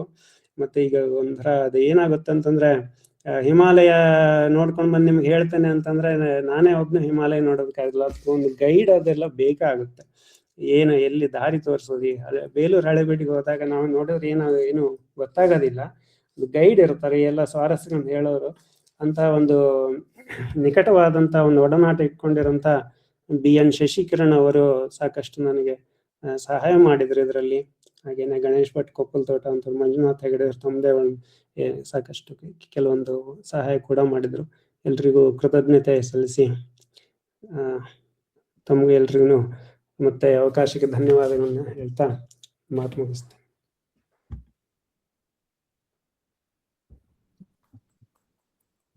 ತುಂಬಾ ಸಂತೋಷ ಸರ್. ಇಲ್ಲಿವರೆಗೂ ನಿಮ್ಮ ಒಂದು ಈ ಮಾತಿನ ಒಂದು ರಸಧಾರೆಯಲ್ಲಿ ನಾವು ತೇಲಿ ಹೋಗಿದ್ವಿ ಅನ್ಬೇಕು. ಯಾಕೆಂದ್ರೆ ನೀವು ಹೇಳಿದ್ದು ಕೂಡ ತುಂಬಾ ಚೆನ್ನಾಗಿತ್ತು. ಆ ಒಂದು ಅವರ ಇಡೀ ಸಾಹಿತ್ಯವನ್ನ ಒಂದು ಮಾಲೆಯಾಗಿ ಹಾಕಿದ್ರೆ ಅದಕ್ಕೆ 3 ಮೊಳೆಗಳು, ಅದರಲ್ಲಿ ಒಂದು ರಸ, ಬ್ರಹ್ಮ ಮತ್ತು ನಾದೋಪಾಸನೆ ಅಂತ ಹೇಳಿದ್ರಲ್ಲ, ಈ ಒಂದು ಹೋಲಿಕೆ ತುಂಬಾ ಚೆನ್ನಾಗಿ ಅನಿಸ್ತದೆ ನನಗಂತೂ. ಈ ರೀತಿಯಾಗಿ 1 ಗಂಟೆ ನಮ್ಮನ್ನ ನೀವು ನಮ್ಮ ಗಣೇಶ್ ಅವರ ಒಂದು ಸಾಹಿತ್ಯದ ಪ್ರಾಕಾರಗಳನ್ನ ತಿಳಿಸ್ಕೊಟ್ಟಿದ್ದೀರಿ. ಇನ್ನೂ ನಿಮಗೆ ಸಮಯ ಬಹಳ ಬೇಕಿತ್ತು ಅನ್ಸುತ್ತೆ ನೀವು ಹೇಳದ್ ನೋಡಿದ್ರೆ, ಆದ್ರೆ ನಾವು 1 ಗಂಟೆ ಕಾರ್ಯಕ್ರಮ ಅಂತ ಹೇಳಿ ನಾವು ಮಾಡ್ಕೊಂಡಿದ್ದೀವಿ. ಈಗ ಪ್ರೇಕ್ಷಕರಲ್ಲಿ ಯಾರಾದ್ರೂ ಪ್ರಶ್ನೆಗಳನ್ನ ಕೇಳದಿದ್ರೆ ಕೇಳ್ಬೋದು. ನೀಲಕಂಠ ಸರ್, ಪರವಾಗಿಲ್ವಾ? ಪ್ರಶ್ನೆಗಳು ತಗೋತೀರಾ? ಹಾ, ಹೇಳಿ. ಅಲ್ಲ, ಏನಾದ್ರೂ ನೀವು ಹೇಳಿದ್ರಲ್ಲಿ ಪ್ರಶ್ನೆಗಳನ್ನ ಕೇಳದಿದ್ರೆ ಕೇಳಬಹುದು. ಪ್ರಶ್ನೆ ಕೇಳಬಹುದು. ಕೇಳಿದಷ್ಟು ಸಂತೋಷವೇ ನನಗೆ ವಿಚಾರ ಮಾಡೋದಕ್ಕೆ ಅವಕಾಶ, ಆದ್ರೆ ಉತ್ತರ ಬರುತ್ತೆ ಅಂತ ನಿರೀಕ್ಷಿಸಬಾರ್ದು. ಬರಲ್ಲ. ಅಲ್ಲ, ನೀವು ಹೇಳಿದ್ರಲ್ಲಿ ಕೇಳಿದ್ರಿಂದ ಅಂತ ತೊಂದರೆ ಆಗ್ಲಿಕ್ಕಿಲ್ಲ ಅಂತ. ಯಾರಾದ್ರೂ ಕೇಳರಿದ್ರೆ ಕೇಳಿ, ಒಂದು ಕೇಳಿದ್ರೆ ಕೇಳ್ಬಹುದು.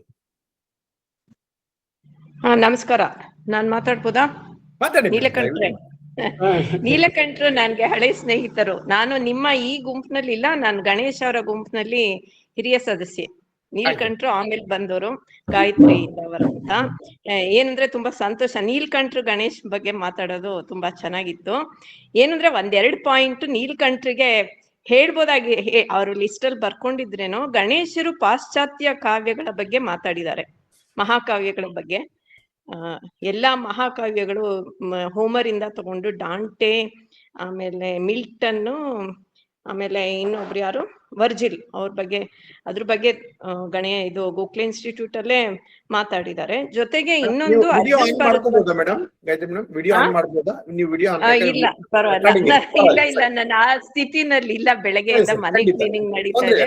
ದಯವಿಟ್ಟು ಹೇಳಿ, ಆಮೇಲೆ ಇನ್ನೊಂದು ವೇದ ಮಂತ್ರ ಪರಿಚಯ ಅಂತ ಸುಮಾರು ಎಲ್ಲಾ ವೇದಗಳ ಮಂತ್ರಗಳು ಎಲ್ಲಾ 4 ವೇದಗಳಿಂದ ತಗೊಂಡು ಒಂದು ಪರಿಚಯ ಕಾರ್ಯಕ್ರಮ ಅನ್ನೋದನ್ನೇ ತುಂಬಾ ಚೆನ್ನಾಗಿ ಮಾಡಿದ್ದಾರೆ. ಅದೊಂದು ಸೇರಿಸಬಹುದಾಗಿತ್ತು. ಉಪನಿಷತ್ ಬಗ್ಗೆ, ಪುರಾಣಗಳ ಬಗ್ಗೆ ಅದೊಂದು. ಆಮೇಲೆ ಇನ್ನೊಂದೇನು ಅಂದ್ರೆ ನನ್ಗನ್ಸಿದ್ದು ಗಣೇಶರನ್ನ ಅರ್ಥ ಮಾಡ್ಕೊಳ್ಳೋದು 1 ಲೆಕ್ಚರ್ ಅಲ್ಲಿ ಅಥವಾ 10 ಲೆಕ್ಚರ್ ಅಲ್ಲಿ ಸಾಧ್ಯ ಇಲ್ಲ ಅಂತ ಮಂಟಪ ಪ್ರಭಾಕರ್ ಅವ್ರು ಹೇಳಿದ್ದಾರೆ. ಅದನ್ನ ಅವರು ಆಳ ಅಗಲ ತಿಳ್ಕೊಳಕ್ಕೆ ನಾವೇ ಎಷ್ಟೋ ಜನ್ಮ ಪಡ್ಕೊಂಡ್ ಬರ್ಬೇಕು ಅಂತ. ಹಾಗೆ ಅವ್ರಿಗೆ ಎಲ್ಲಾದ್ರ ಬಗ್ಗೆ ಎಷ್ಟು ವಿಸ್ತಾರವಾದ ಅದು ಎಲ್ಲಿಂದ ಬರುತ್ತೆ ಅದ್ ಪ್ರತಿಭೆ ವಿಷಯ ಎಲ್ಲ ಹೇಳಿದಾರಲ್ಲ.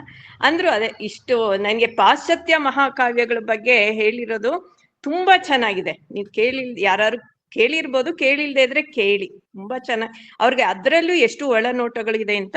ಜೊತೆಗೆ ಈಗ ಅರ್ಜುನ್ ಭಾರದ್ವಾಜ್ ಅಂತ, ಅವನು ನನ್ನ ತಂಗಿ ಮಗನೇ, ಅವನು ಒಂದು ಹೋಮರನ ಕಾವ್ಯಗಳಲ್ಲಿ ನಾವು ಭಾರತೀಯ ಒಂದು ಕಾವ್ಯ ಮೀಮಾಂಸೆನ ಹೇಗೆ ಅಲ್ಲಿ ಅಳವಡಿಸ್ಬೋದು ಅಂತ ಪುಸ್ತಕ ಬರೆದಿದ್ದಾನೆ. ಅದು ಗಣೇಶರ ಒಂದು ಸಲಹೆ ಮೇಲೇನೆ ಅದನ್ನ ಬರ್ದಿರೋದು.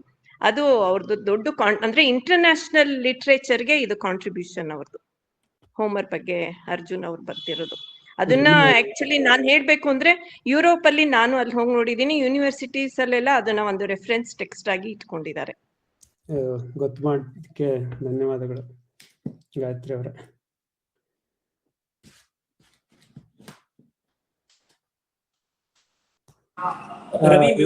ನಾನು ಹೇಳ್ಬೇಕಾಗಿತ್ತು. ಧನ್ಯವಾದಗಳು ಮೇಡಮ್, ನೀವು ಒಳನೋಟವನ್ನು ಕೊಟ್ಟಿದ್ದಕ್ಕೆ. ಯಾರಾದ್ರೂ ಪ್ರಶ್ನೆ ಕೇಳದೇ ಇದ್ರೆ ಸರಿ, ಇಲ್ಲ ನಾನು ಒಂದಾರ್ಪಣೆಗೆ ವೇದಿಕೆಯನ್ನು ಕೊಡ್ತಾ ಇದ್ದೀನಿ. ನಾನೇ ಒಂದು ಮಾತು ಹೇಳೋದು, ಹೇಳಿ ಸರ್. ಕೃತಿಗಳ ಬಗ್ಗೆ ಮತ್ತೆ ಅವರ ಸಂಕ್ಷಿಪ್ತವಾಗಿ ಅವರ ಜೀವನ ಆಯ್ತು, ಬೇರೆ ಅವರ ಸ್ವಾರಸ್ಯಕರವಾದ ಕೆಲವೊಂದು ಇದ್ರ ಪ್ರಸಂಗಗಳಾಗ್ಲಿ, ಅದಕ್ಕಿಂತ ಹೆಚ್ಚಾಗಿ ಮುಖ್ಯವಾಗಿ ಅವರ ಕೃತಿಗಳ ಬಗ್ಗೆ, ಬೇರೆ ಬೇರೆ ಕ್ಷೇತ್ರಗಳಲ್ಲಿ ಅವರ ಸಾಧನೆ ಬಗ್ಗೆ ಒಂದು ಒಳ್ಳೆ ಪುಸ್ತಕ ಅಂತಂದ್ರೆ BN ಶಶಿಕಿರಣ್ ಅವರು ಬರೆದಂತ ಒಂದು ವ್ಯಕ್ತಿ ವಿಭೂತಿ ಅಂತ ಇದೆ. ಅದನ್ನ ದಯವಿಟ್ಟು ಯಾರ್ಯಾರಿಗೆ ಗಣೇಶ್ ಅವರ ಕೃತಿಗಳಲ್ಲಿ ಯಾರಿಗೆ ಆಸಕ್ತಿ ಇದೆಯೋ ಅದನ್ನ ಮೊದಲು ಇದನ್ನು ಓದಿದ್ರೆ ಒಂದು ಒಳ್ಳೆ ಒಂದು ಮಾರ್ಗದರ್ಶನ ಅದನ್ನ ಓದ್ಕೊಳ್ಳೋದಿಕ್ಕೆ ಅಂತ, ಮುಂದೆ ಎಲ್ಲ ಹೆಚ್ಚಾಗಿ ಓದ್ಕೊಳ್ಳೋದಿಕ್ಕೆ ಅಂತ ಒಂದು ನನ್ನ ಅಭಿಪ್ರಾಯ. ಹೌದು, ಅದು ಒಳ್ಳೆ ರೆಫರೆನ್ಸ್ ಅಂದ್ರೆ ಸ್ಟಾರ್ಟಿಂಗ್ ಪಾಯಿಂಟ್. ಮತ್ತೆ ಧನ್ಯವಾದಗಳು ಮೇಡಮ್, ಧನ್ಯವಾದಗಳು. ಈಗ ಈ ಕಾರ್ಯಕ್ರಮ ಯಾರು ಪ್ರಶ್ನೆ ಕೇಳಲ್ಲ ಅನ್ಕೊಂಡು ನಾವು ಪಡ್ಕೊಂಡ್ರೆ ನನ್ನ ವೇದಿಕೆ ಬಗ್ಗೆ ಒಂದೆರಡು ಮಾತು ಹೇಳಿಕ್ಕೆ ಇಷ್ಟಪಡ್ತೀನಿ. ನಮ್ಮ ವೇದಿಕೆಯಲ್ಲಿ ದಾಟು ಕಾದಂಬರಿಯ ಬಗ್ಗೆ ನಮ್ಮವರೇ ಆದಂತಹ ಒಬ್ಬ ವ್ಯಕ್ತಿತ್ವದವರು ಒಂದು ವಿಶ್ಲೇಷಣೆಯನ್ನು ಮಾಡ್ತಾರೆ ಅಂತ ಮುಂಚೆನೆ ಹೇಳಿದೀನಿ ನಾನು. ದಯವಿಟ್ಟು ಎಲ್ಲರೂ ದಾಟು ಕಾದಂಬರಿಯನ್ನ SL ಭೈರಪ್ಪನವ್ರ ದಾಟು ಕಾದಂಬರಿಯನ್ನು ಓದಿ. ದಾಟು ಕಾದಂಬರಿಯ ಬಗ್ಗೆ ಭೈರಪ್ಪನವರ ಒಂದು ಸಂಜೆ ಅಂತ ಹೇಳಿ ನಾವು 2ನೇ ಕಾರ್ಯಕ್ರಮ ಮಾಡಿದ್ವಿ. ಒಂದು ಕಾರ್ಯಕ್ರಮ ಈಗಾಗಲೇ ಆಗಿದೆ, ಇನ್ನೊಂದು ಕಾರ್ಯಕ್ರಮ ಮಾಡೋರಿದ್ದೀವಿ. ಆದ್ರೆ ನನ್ನ ಒಂದು ಉದ್ದೇಶ ಏನು ಅಂದ್ರೆ, ಅವರು ಅದನ್ನ ಅನಲೈಸ್ ಮಾಡ್ಬೇಕಾದ್ರೆ ಎಲ್ಲರೂ ಅದನ್ನು ಓದಿರ್ಲಿ ಅಂತ ಹೇಳಿ. ನಿಮಗೆ ದಾಟು ಕಾದಂಬರಿ ಹೇಗೆ ಓದಬಹುದು, ಯಾವ್ಯಾವ ರೀತಿಯಲ್ಲಿ ಅದು ತಗೊಳ್ಬಹುದು ಅನ್ನೋದನ್ನ ನಾನು ಮುಂದೆ ವೇದಿಕೆಯಲ್ಲಿ ಹಾಕ್ತೀನಿ. ಅದರ ಪ್ರಕಾರ ದಯವಿಟ್ಟು 1 ಅಥವಾ 2 ತಿಂಗಳ ನಂತರ ಈ ದಾಟು ಕಾದಂಬರಿಯ ಬಗ್ಗೆ ಒಂದು ವಿಶೇಷವಾದಂತಹ ಒಂದು ತಿಂಗಳ ಬೆಳಕು ಇರುತ್ತೆ, ಅದು ಎಲ್ಲರ ಗಮನದಲ್ಲಿ ಇರ್ಲಿ. ಇವತ್ತಿನ ಕಾರ್ಯಕ್ರಮಕ್ಕೆ ಕೊನೆಯ ಭಾಗಕ್ಕೆ ನಾವು ಬರ್ತಾ ಇದೀವಿ. ಯಾರೋ ಪ್ರಶ್ನೆ ಕೇಳಲ್ಲ ಅಂದ್ರೆ ಒಂದೇ ಒಂದ್ ಮಾತು ಹೇಳ್ತೀನಿ. ಗಣೇಶ್ ಅವರ ಖಾಸಾಕ್ಷೇತ್ರ ಛಂದಸ್ಸು ಶತಾವಧಾನದಲ್ಲಿ ಅವರೊಂದು ಹೊಸ ಛಂದಸ್ಸನ್ನು ಆವಿಷ್ಕರಿಸಿದ್ದಾರೆ. ಅದರ ಹೆಸರು ಮೇದಿನಿ ಅಂತ. ಅಷ್ಟೇ, ಇನ್ನೇನಿಲ್ಲ. ಧನ್ಯವಾದ ಸರ್, ಧನ್ಯವಾದ. ಅದೇ ಸರ್, ಈಗ ಅವರು ಹೇಳಿದ್ರ ಬದಲು ನಿಲ್ಕಂಠ ಸರ್ ಈಗ ಒಂದಾದ್ರೆ ಸಮುದ್ರವನ್ನ ಎತ್ತಿ ನಮ್ಗೆ ಅವ್ರು ಕೊಟ್ಟಂಗೆ. ಸೊ ಗಣೇಶ್ ಅವರು ಸಮುದ್ರ, ಈಗ ಅದ್ರ ಒಂದು ನಿಲ್ಕಂಠ ಸರ್ ಅವರು ಒಂದು ಬಕೆಟ್ ನಮಗ್ ಕೊಟ್ರೆ, ಉಳಿದವರು ಕೂಡ ನೀವು ಒಂದೊಂದು ಚಮಚದಲ್ಲಿ ಒಂದು ವಿಶೇಷಗಳನ್ನು ಕೊಡ್ತಾ ಇದ್ದೀರಿ. ಹೀಗಾಗಿ ಇನ್ನೊಂದು ಕಾರ್ಯಕ್ರಮ ಕೂಡ ನಾವು ಹಂಚಿಕೊಳ್ಳುವ ಒಂದು ಯೋಚನೆಯನ್ನ ಮಾಡುವ. ಈಗ ರಾಧಿಕಾ ಮೇಡಮ್ ವಂದನಾರ್ಪಣೆ. ಎಲ್ಲರಿಗೂ ನಮಸ್ಕಾರ. ಸಮನ್ವಯ ಸಮಿತಿ ಕನ್ನಡವೇ ಸತ್ಯ ಪ್ರತಿಷ್ಠಾನದ ಮಾಸಿಕ ವಿಶೇಷ ಉಪನ್ಯಾಸ ಸರಣಿ ತಿಂಗಳ ಬೆಳಕು 24 ಇದರ ಮುಕ್ತಾಯಕ್ಕೆ ನಾವು ಬಂದಿದ್ದೇವೆ. ಈ ಉಪನ್ಯಾಸ ಇದೀಗ ತನ್ನ ಬಣ್ಣಗಳನ್ನು ಚೆಲ್ಲಿ ಹೋಳಿಯನ್ನ ಮುಗಿಸಿದೆ ಅಂತ ಹೇಳಬಹುದು. ಸಾರಸ್ವತ ಭವನ ಭೂಷಣ ಪದ್ಮಭೂಷಣ ಶತಾವಧಾನಿ ಆರ್ ಗಣೇಶ್ ಅವರ ಕೃತಿಗಳ ತೋರಣ ವಿಷಯ ಕುರಿತು ಉಪನ್ಯಾಸ ನೀಡಿದ ಮಾನ್ಯ ನೀಲಕಂಠ ಅವರು ಸರ್ವಶ್ರೀ ಗಣೇಶ್ ಅವರ ಸಾಹಿತ್ಯ ಕಲಶದಿಂದ ನಮ್ಮೆಲ್ಲರಿಗೂ ಅಮೃತ ಸಿಂಚಿಸಿ ಉಪಕರಿಸಿದ್ದಾರೆ. ಆಷಾಢದ ಸೋನೆ ಮಳೆಯಂತೆ ಹರಿದ ಉಪನ್ಯಾಸದಲ್ಲಿ ಸರ್ವಶ್ರೀ ಗಣೇಶ್ ಅವರ ಕೃತಿಗಳ ವಿಷಯ, ಭಾಷಾ ಬಳಕೆ, ರಸ, ಪ್ರಯೋಗಗಳು, ಮೌಲ್ಯಗಳನ್ನ ತಿಳಿಸಿದ್ದಾರೆ. ಸಾಹಿತ್ಯ ರಸಧಾರೆ ಕೊಡುವ ಎಲ್ಲ ಕ್ಷೇತ್ರಗಳ ಅವರ ಕೊಡುಗೆಗಳನ್ನು ಶ್ಲಾಘಿಸಿದ್ದಾರೆ. ಕಲಾ ಕ್ಷೇತ್ರದಲ್ಲಿ ತೊಡಗಿಸಿಕೊಂಡವರು ಮತ್ತು ಅವರ ಬಗ್ಗೆ ನಾವು ನೋಡುವ ಯಾವ ಮಸೂರವು ಗಣೇಶರಿಗೆ ಸಲ್ಲದು. ಅವರು ಬರಿಗಣ್ಣಿಗೆ ಕಾಣುವ ಪಾರದರ್ಶಕ ವ್ಯಕ್ತಿತ್ವ, ಅಂತಹ ಒಂದು ವ್ಯಕ್ತಿತ್ವದ ಹಿರಿಯ ಮೌಲ್ಯಗಳನ್ನು ಅಳವಡಿಸಿಕೊಂಡ ಅತ್ಯಂತ ವಿನಯವಂತರು ಎಂದು ಹೇಳಿದ್ದಾರೆ. ಇವರ ಸಾಹಿತ್ಯ ತೋರಣದ ಮೊಳೆಗಳು ಮೊದಲನೆಯದಾಗಿ ಬ್ರಹ್ಮ, ಎರಡನೆಯದಾಗಿ ಧರ್ಮ ಮತ್ತು ಮೂರನೆಯ ಆಧಾರ ಮೊಳೆ ರಸದೃಷ್ಟಿ ಎಂದು ಪರಿಚಯಿಸಿದ್ದಾರೆ. ಕೃತಿಗಳ ಹೆಸರುಗಳನ್ನು ಉದ್ಧರಿಸಿ ಅವುಗಳ ಒಳಹೂರಣವನ್ನು ನಮಗೆ ತಿಳಿಸಿದ್ದಾರೆ. ಸಮಗ್ರ ಸಾಹಿತ್ಯ ಸೇವೆಯೊಂದಿಗೆ ಅವಧಾನ ಕಲೆಯನ್ನು ಉಳಿಸಿ ಬೆಳೆಸಿದ್ದಾರೆ ಎಂಬುದನ್ನು ವಿಸ್ತೃತವಾಗಿ ನಮಗೆ ಮನವರಿಕೆ ಮಾಡಿ ವಿವರಿಸಿದ್ದಾರೆ. ಕನ್ನಡ ಭಾಷೆಗೆ ಪ್ರತಿಮೆ, ಬಣ್ಣ, ವಸ್ತ್ರ, ಅಲಂಕಾರವನ್ನು ಕೊಡುಗೆಯಾಗಿ ನೀಡಿರುವ ಸರ್ವಶ್ರೀ ಗಣೇಶ್ ಅವರು ಈಗ ಪದ್ಮಭೂಷಣದ ಮಂದಹಾಸವನ್ನು ಸಹ ಮುಡಿಸಿದ್ದಾರೆ. ನಮ್ಮೆಲ್ಲರಿಂದಲೂ ಸಹಜವಾಗಿ ಗೌರವ ಮತ್ತು ಪ್ರೀತಿಯನ್ನು ತನ್ಮೂಲಕ ಅವರು ಸಂಪಾದಿಸಿದ್ದಾರೆ. ಭಾಷೆ ಜೈವಿಕ, ಅದನ್ನು ನಾವು ಕೇವಲ ಜೀವಂತವಿಡಬಹುದು ಅಷ್ಟೇ. ಈ ನಿಟ್ಟಿನಲ್ಲಿ ಸರ್ವಶ್ರೀ ಗಣೇಶ್ ಅವರ ಕೊಡುಗೆ ಪ್ರಮುಖ ಎಂಬುದನ್ನು ನಮ್ಮೆಲ್ಲರಿಗೂ ಮನವರಿಕೆ ಮಾಡಿದ್ದಾರೆ. ನಮ್ಮ ಇಂದಿನ ಅತಿಥಿಗಳು ಶ್ರೀ ನೀಲಕಂಠ ಕುಲಕರ್ಣಿ ಅವರು. ಚಿದಾನಂದ ಲಲಿತ ಪ್ರಬಂಧ ಸಂಕಲನದ ಸುಮನೋವನ ಸಾಂಗತ್ಯ ಒಂದೇ ಪ್ರಬಂಧ ಸಾಕು ನಮ್ಮ ಮಾನ್ಯ ನೀಲಕಂಠರ ಅವಲೋಕನ ಶಕ್ತಿ ಮತ್ತು ಭಾಷಾ ಸೌಂದರ್ಯವನ್ನು ಅರಿಯಲು. ಇಂದಿನ ಉಪನ್ಯಾಸವೂ ಸಹ ಅಷ್ಟೇ ಸೊಗಸಾಗಿ ಮೂಡಿ ಬಂದಿದೆ. ತಮಗೆ ಧನ್ಯವಾದಗಳು ಮತ್ತು ವಂದನೆಗಳು ನೀಲಕಂಠ ಅವರೇ. ಇಂದಿನ ಸರ್ವಶ್ರೀ ಗಣೇಶ್ ಅವರು ಇಂದು ನಮ್ಮ ಈ ಉಪನ್ಯಾಸದ ಮುಖ್ಯ ಅತಿಥಿಗಳ ಗುರುಗಳು ಹೌದು ಮತ್ತು ನಮ್ಮೆಲ್ಲರಿಗೆ ಅವರು ಆದರ್ಶಪ್ರಾಯ ಕನ್ನಡ ಸಾಹಿತಿಯೂ ಹೌದು. ಅವರಿಗೆ ನಮ್ಮ ಸಭೆಗೆ ಆಗಮಿಸಿದ್ದಕ್ಕಾಗಿ ನಮ್ಮೆಲ್ಲರಿಂದ ಒಂದು ಧನ್ಯವಾದ, ವಂದನೆ ಮತ್ತು ಗೌರವ ಅಂತ ಹೇಳ್ತೀನಿ. ಇನ್ನ ಸಭೆಗೆ ಸೇರಿದ ತಮ್ಮೆಲ್ಲರಿಗೂ ವಂದನೆಗಳು. ಮತ್ತೊಮ್ಮೆ ನನ್ನ ವಂದನೆಗಳನ್ನು ಎಲ್ಲರಿಗೂ ತಿಳಿಸಿ, ಸಂಚಾಲಕ ಮಂಡಳಿಗೆ ಧನ್ಯವಾದಗಳನ್ನು ಮತ್ತು ವಂದನೆಗಳನ್ನು ತಿಳಿಸಿ ಮುಗಿಸುತ್ತಿದ್ದೇನೆ. ನಮಸ್ಕಾರ.